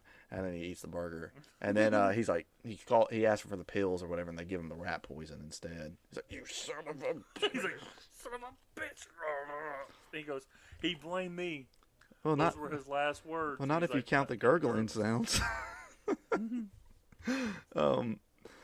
So yeah, they kill him, and the criminal organization is now in shambles because their muscle has been destroyed, and Thomas, or whatever his name is in great sorrow, great pain. And when he sees Jim Carrey dancing around with a green face, he swears that he's going to kill him. No.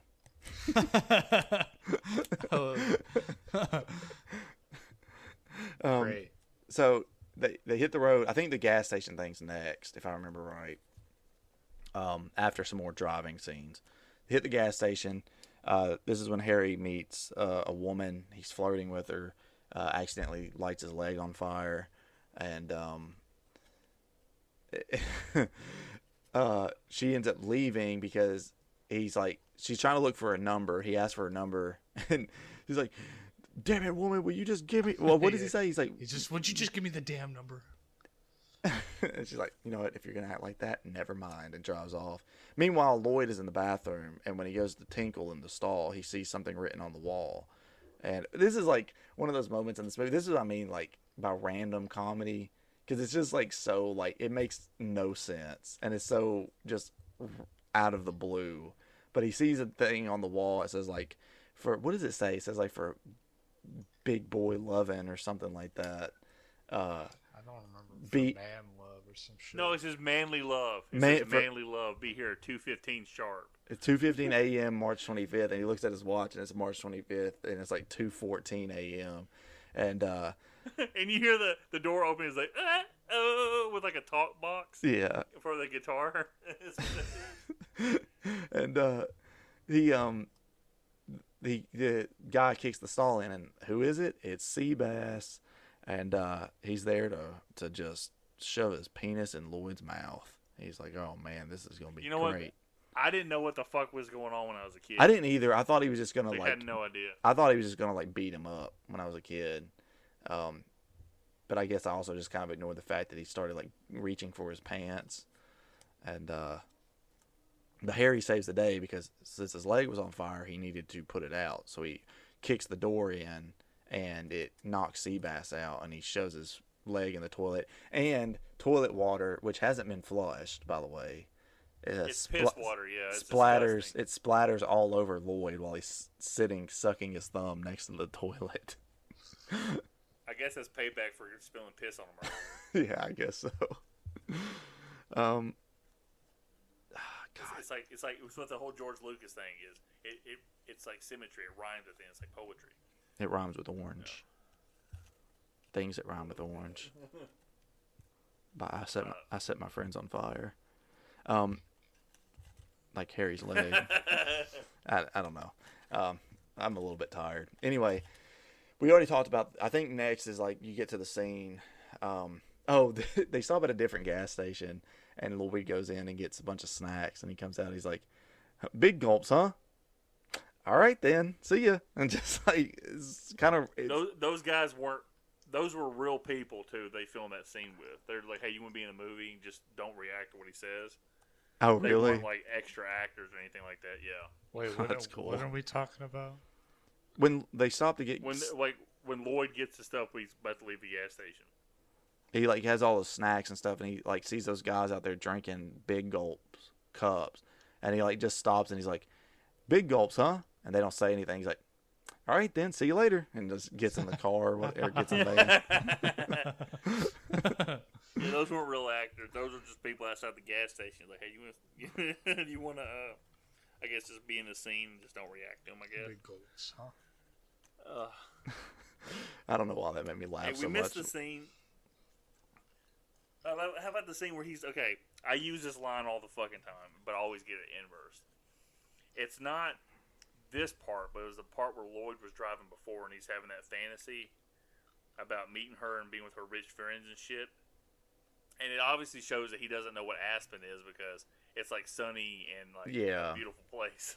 Pretty woman And walking down the street. So he's doing all that shit. But when he's with the rich people, he goes, and they're all laughing. He goes, and then he says, "Do you love me?" And she says, "No." But that's a real nice ski mask. And it's like I don't even know what the punchline to that, like what punchline that would fit a joke to. Yeah. But I fucking say it at work all the time. I'll go up to Patrick, who Owen knows. That whole scene, go, it's so perfect. It's so perfect for his character because he thinks that he can be like super funny or whatever, right? And yes. And when I'm at work, though, I'll go up to Patrick probably like once a week in the lunchroom. I'm like, look, because I always reverse the pronouns like an idiot. I go, then she says, "Do you love me?" And he says, "No." That's real nice ski mask. And he just stares at me and then goes back to looking at his phone. and then you sit down in the chair and goes, you fart into okay. a lighter. I was wondering. Like, you want to hear about my video game? I was wondering if he still works there. Oh, he does. Oh, I guess he's gonna retire from there. I guess. All right, so we already talked about the scene where he goes the wrong way and ends up in Nebraska, and it's like, oh, I thought the Rocky Mountains would be a little rockier than this. And then I love that. I love that line so much. Then it cuts to Harry sitting off on the side of the road with his ass hanging out. Yeah. He's like, "Harry, I made a mistake. I'm sorry." And they're arguing because they don't have enough money to get anywhere they need to be. And so Harry starts walking home. And then in the next scene, in the next shot, you see Lloyd driving up the road on the crappy little like motorcycle, I guess. And he pulls up to this. Like, I traded the van straight up with a kid in town. They get 70 miles of the gallon on this hog. Hey, I got to spotlight this since I said something about Savannah's toenails. There's a lot of times I'm walking around and I don't realize that my ass is hanging out from behind my pants, or I don't think about it. And Savannah goes, "Your butt's hanging out." So I do that a lot. And then when I notice my pants are down, I don't pull them up just so I can gross her out. So when that scene happens, she goes, "Oh my God, that's worse than you." When she sees you, does she run up and put a quarter in it? No, she swipes her debit card. These arcade machines nowadays, they just do it all. Yeah, pretty much. My favorite, my favorite part's coming up where he's like, "Lloyd, I have to pee." He's like, "Just go." Oh. Yeah, so they're riding in Aspen, and that part happens where he pees. He tells him just to go while they're riding on the little motorbike, and he's like, "Oh, that's warm." When they get there, they quickly realize that they don't actually have anywhere to go. Because he doesn't really know Mary. Oh, and when he's like trying to figure out her last name, he says her last name, and he's like, "Well, check the briefcase." It's like, "Oh, Samsonite." It's like, so they don't find her name in this phone book, obviously, because they think her last name's Samsonite, and they end up staying in a park. This is when you get the scene where he's like, "Oh, I can't feel my fingers anymore, Lloyd." He's like, "Oh, here, take these extra pair of gloves. My hands are starting to sweat anyway." He's like, "Extra gloves? You've been wearing extra gloves this whole time?" He's like, "Yeah, we're in the Rockies." He's like, "I'm going to kill you, Lloyd." "What?" "So I'm going to kill you." And then when he gets his hands around his neck, he's like, he's not worried about being choked. He goes, "Ah! Harry!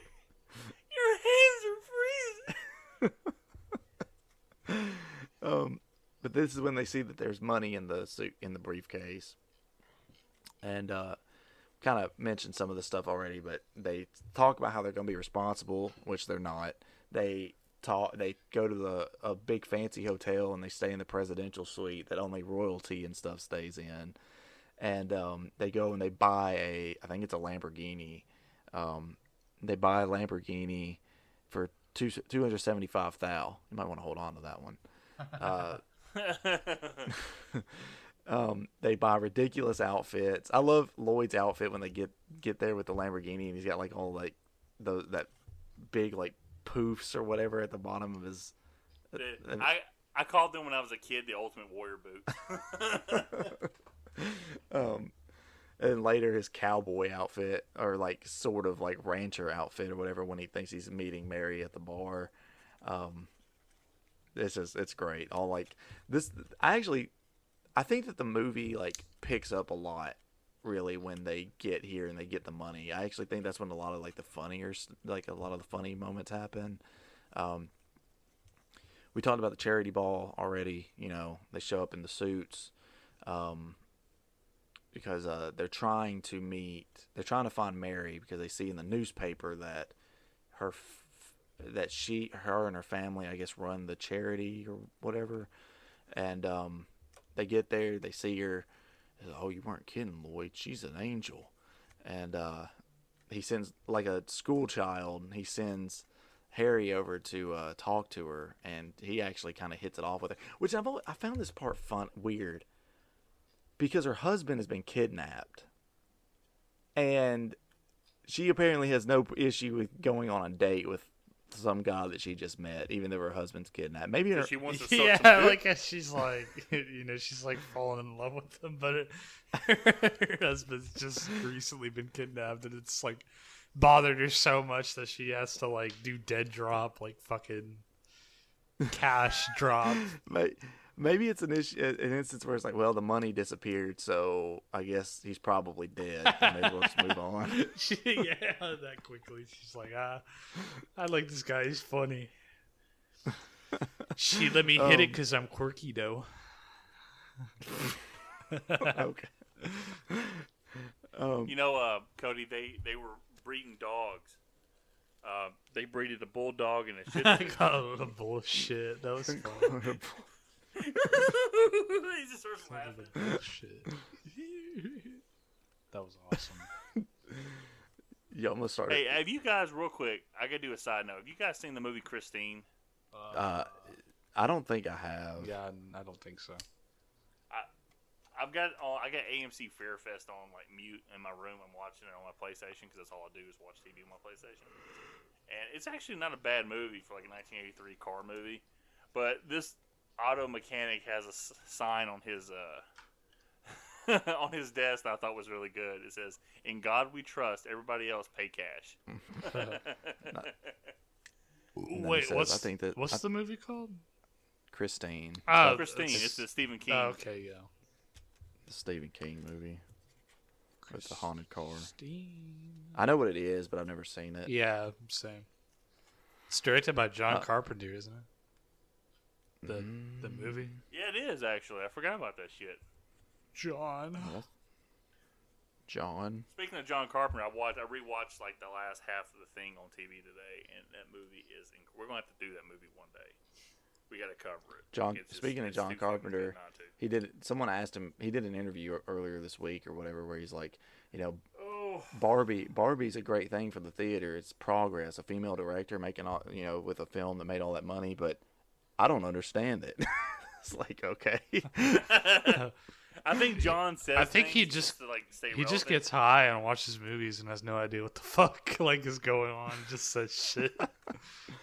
Because I think another quote from that interview was like, the plot of the movie is basically Barbie says, "I don't have a vagina. I want to go see a gynecologist."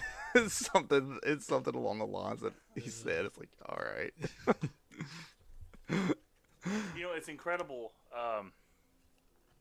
This fucking Like, he says in the interview, because they also interviewed him about the Exorcist movie, he goes, I haven't seen it, but he's like, I don't know how they could mess that up or something like that, because he praised David Gordon Green's Halloween trilogy. Mm-hmm. You know which one he specifically said when he praised it?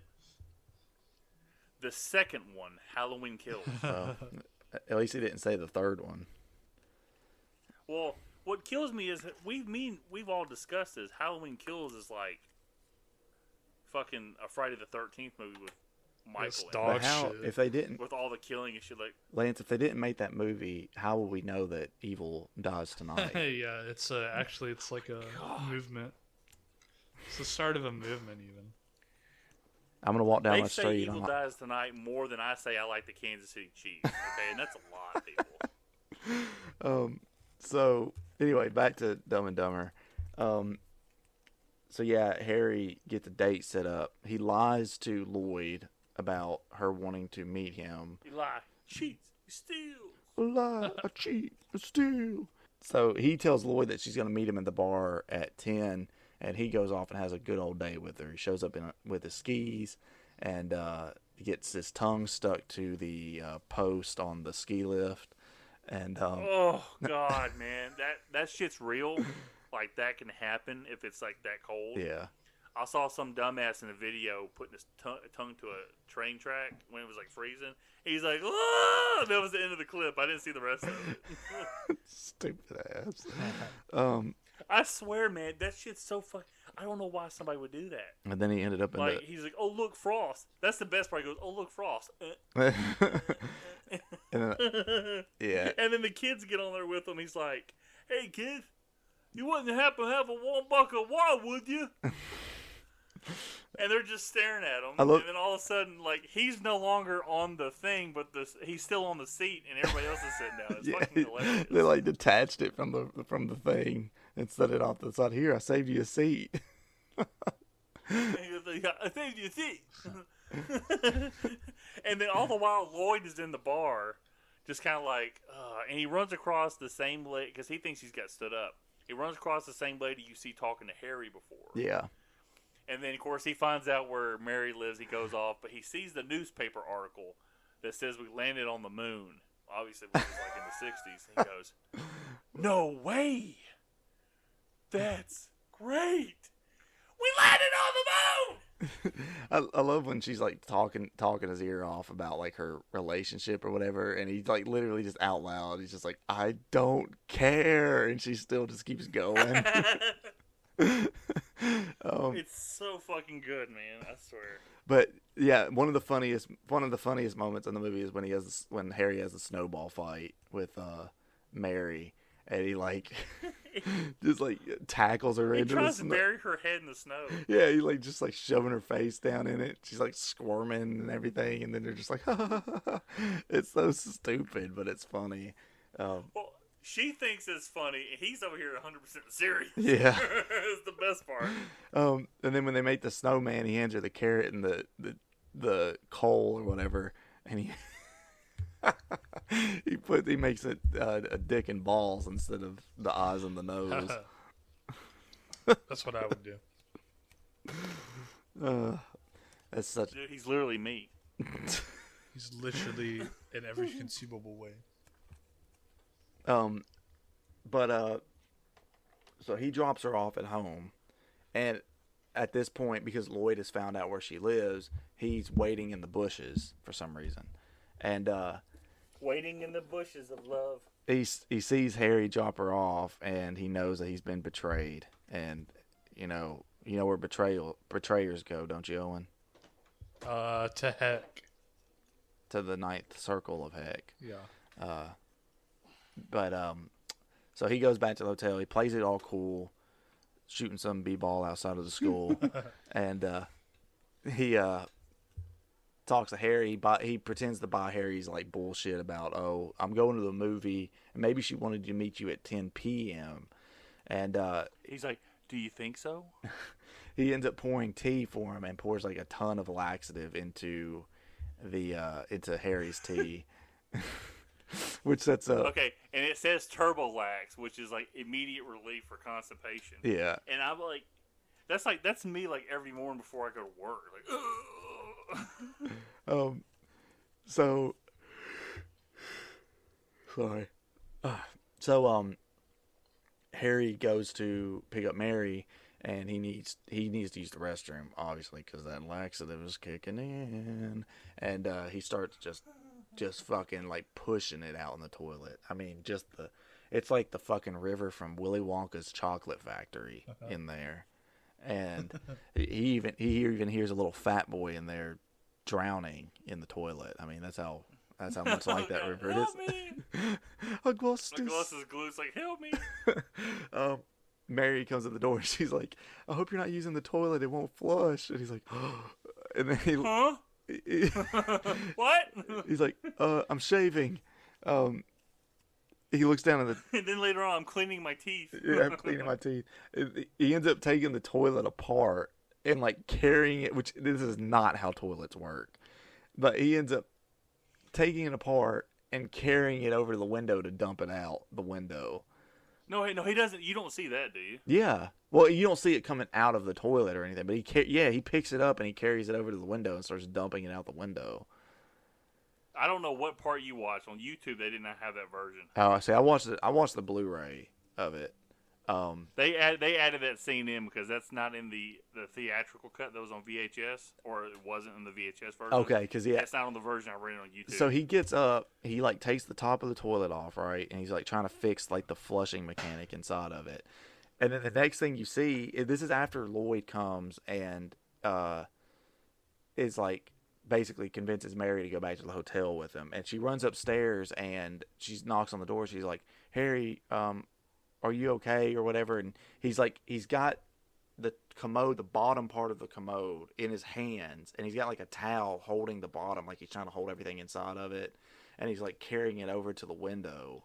And she's like, "Well, something just came up. I've got to go. We'll do this another time," which is also weird because he's like, Mary. and then but he's like dumping it out the window, and you can hear it like sloshing out of the toilet and like out. So, when she says it doesn't flush and he takes the top off the toilet, this is what happens on the cut I watched. He just takes the top off and is like, "Come on, flush, you bastard." Yes. And he takes the little floaty thing off. Yeah. It's missing a chain. That's why it doesn't flush. Right. Which really, if you wanted to flush, all you have to do is reach in there and like lift like the little plug thing up. Yeah, that's fucking gross. I'm glad I never seen that version of the movie.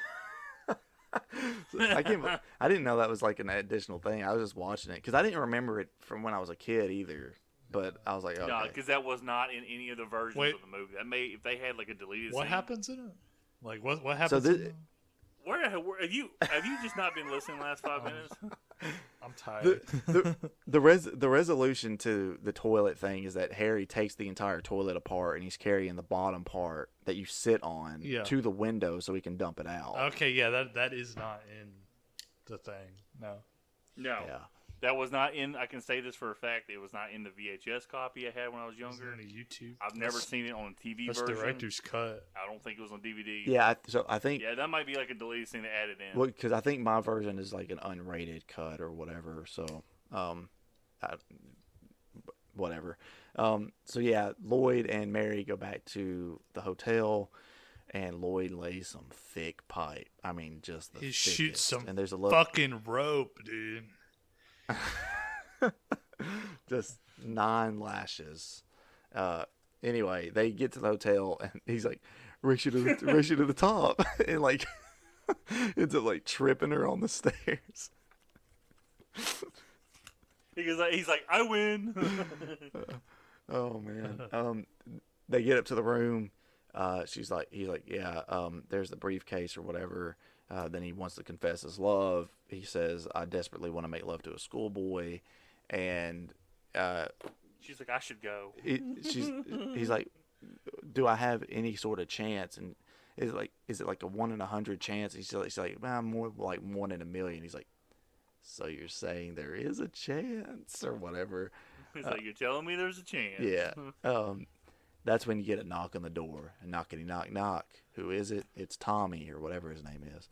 He's like, "I'm here for my fucking money."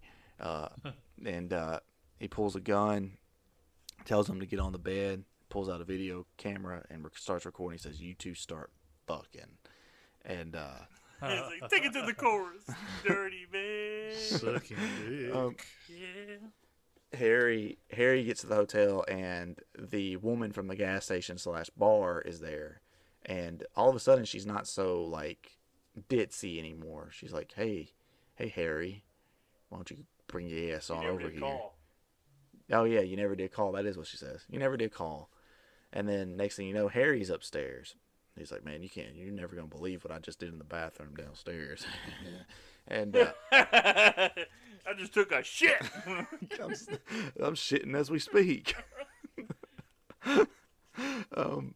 So he comes in, he's told to get on the bed. The guy's like, I'm going to make this is when they reveal the IOUs, right? Or, no, they reveal the IOUs before they get chained up. Before Lloyd and Mary get tied up. Because he's like, oh, I have the briefcase. And he's like, that's just as good as money. Anyway, Harry shows up, gets told to sit on the bed. The guy's calling. He's like, screw this. You're all dead. I'm going to fly to Buenos Aires, maybe. Argentina. And is Buenos Aires Argentina? Yes. No, he's going to Amsterdam. Oh, that's right, Amsterdam. I don't know where the fuck I got Buenos Aires. Buenos Aires, you pulled that out of your ass. Cody's like, I just pulled that out of my ass. I'm going to go to Amsterdam via Buenos Aires. It's like, sir, that's a real expensive flight. Sir, that's a really long flight. Yeah, and then Harry says, he's like, which one of you wants to go first? Harry's like, do me. And he talks about how he stole Mary. Oh, I forgot about the hot tub scene. So, tell me. That's halfway. Yeah, tell me if this was. No.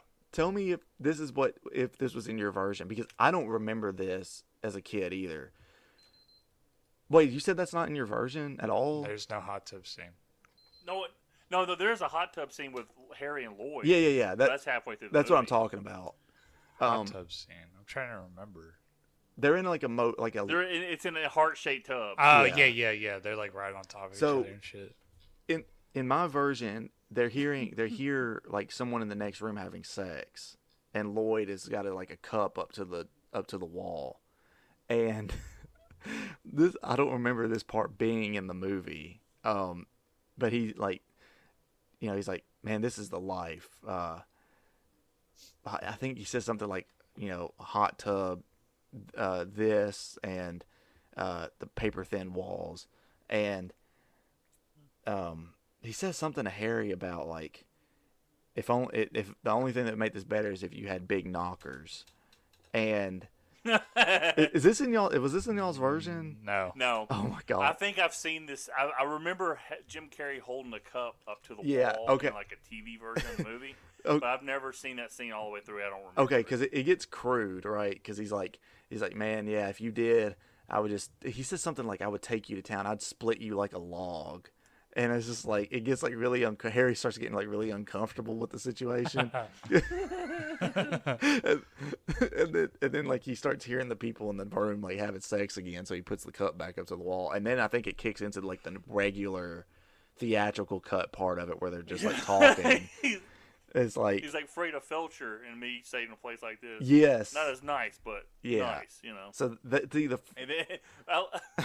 the Freda Fletcher thing is like what I remembered as a kid, but all that other stuff I was like, oh my god, I don't remember that. Remember this. Yeah, that's the new on the version. But the best part about that scene is like he says, it's like everything was good, and she gave me a John Deere letter. It's really a Dear John letter that she get broken up with.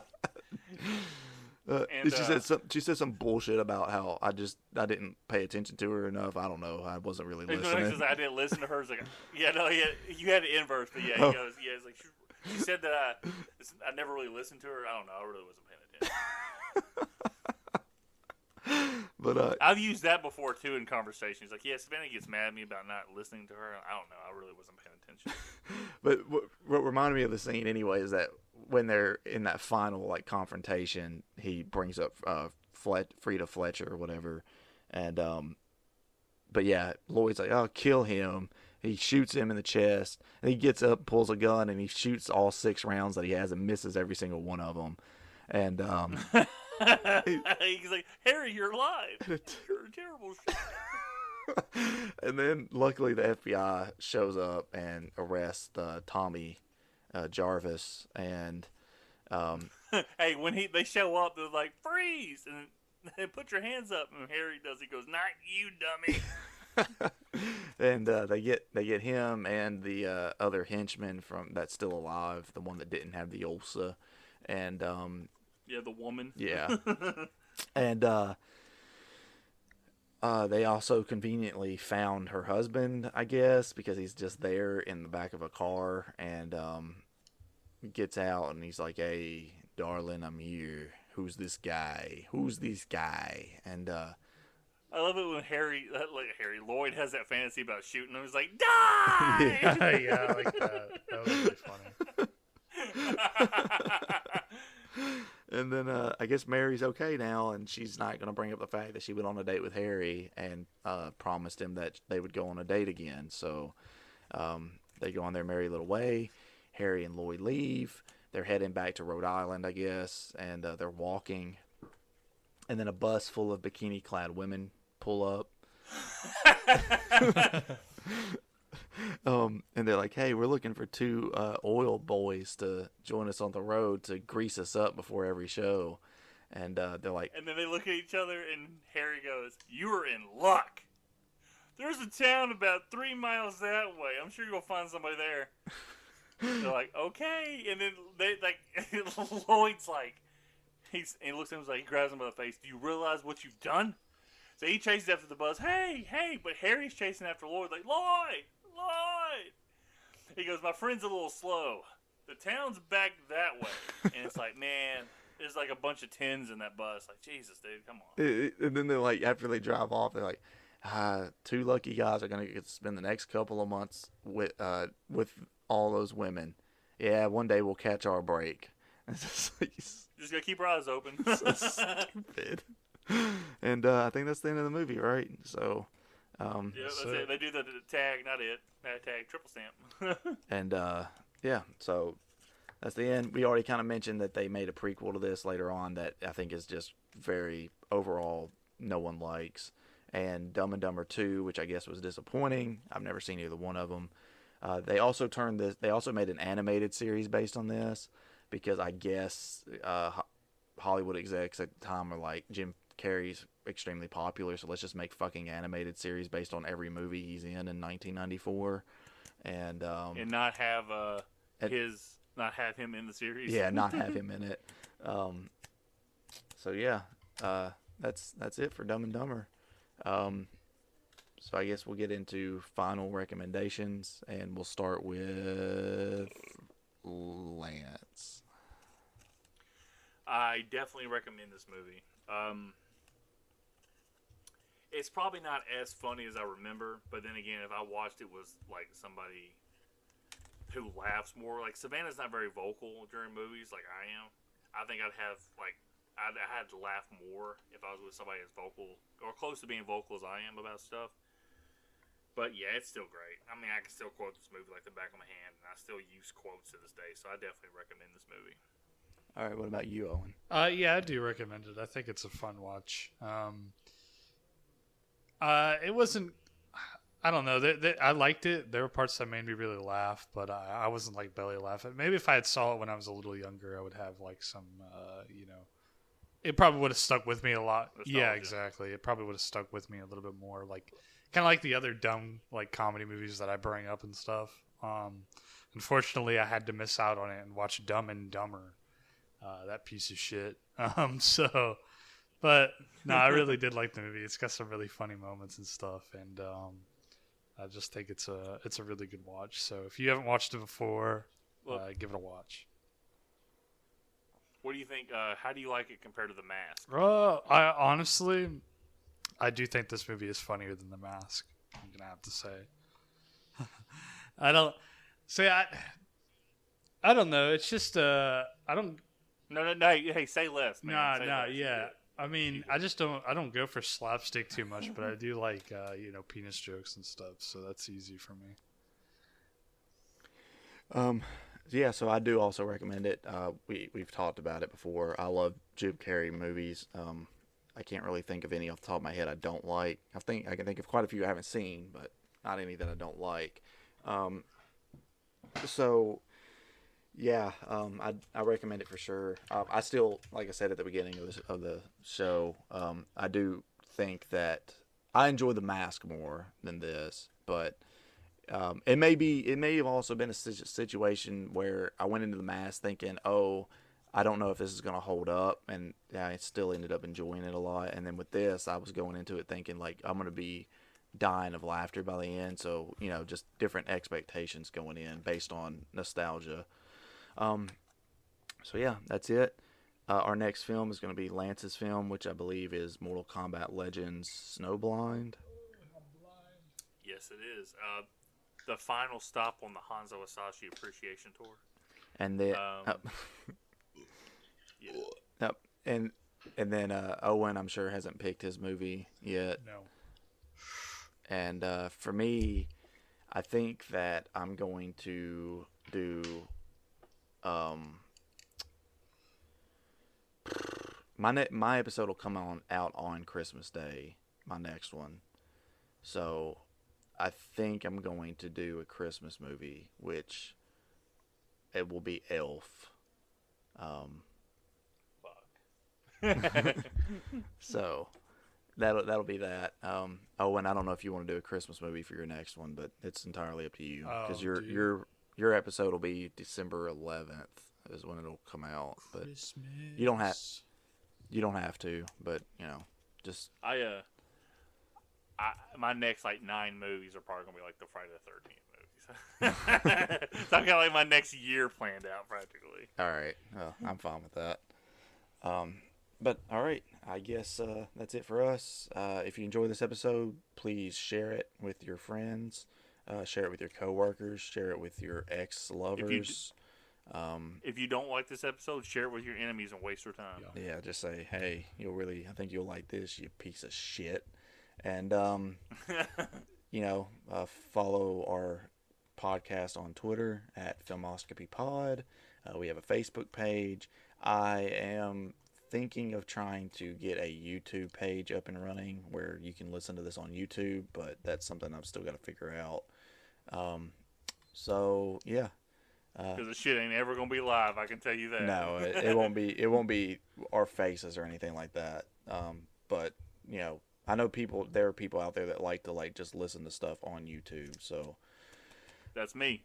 Well, hey, let me tell you something, guys. I'm gonna shill a little bit for YouTube. YouTube Premium.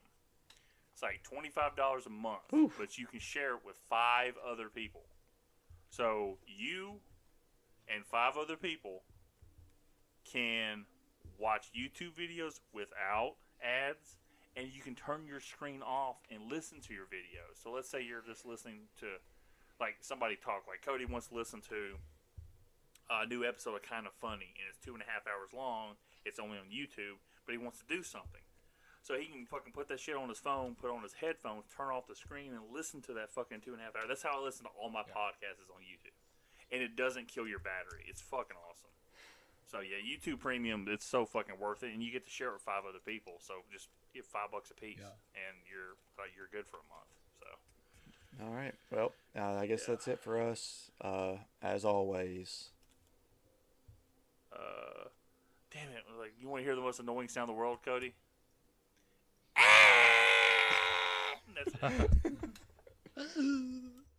Bye. Bye. Bye.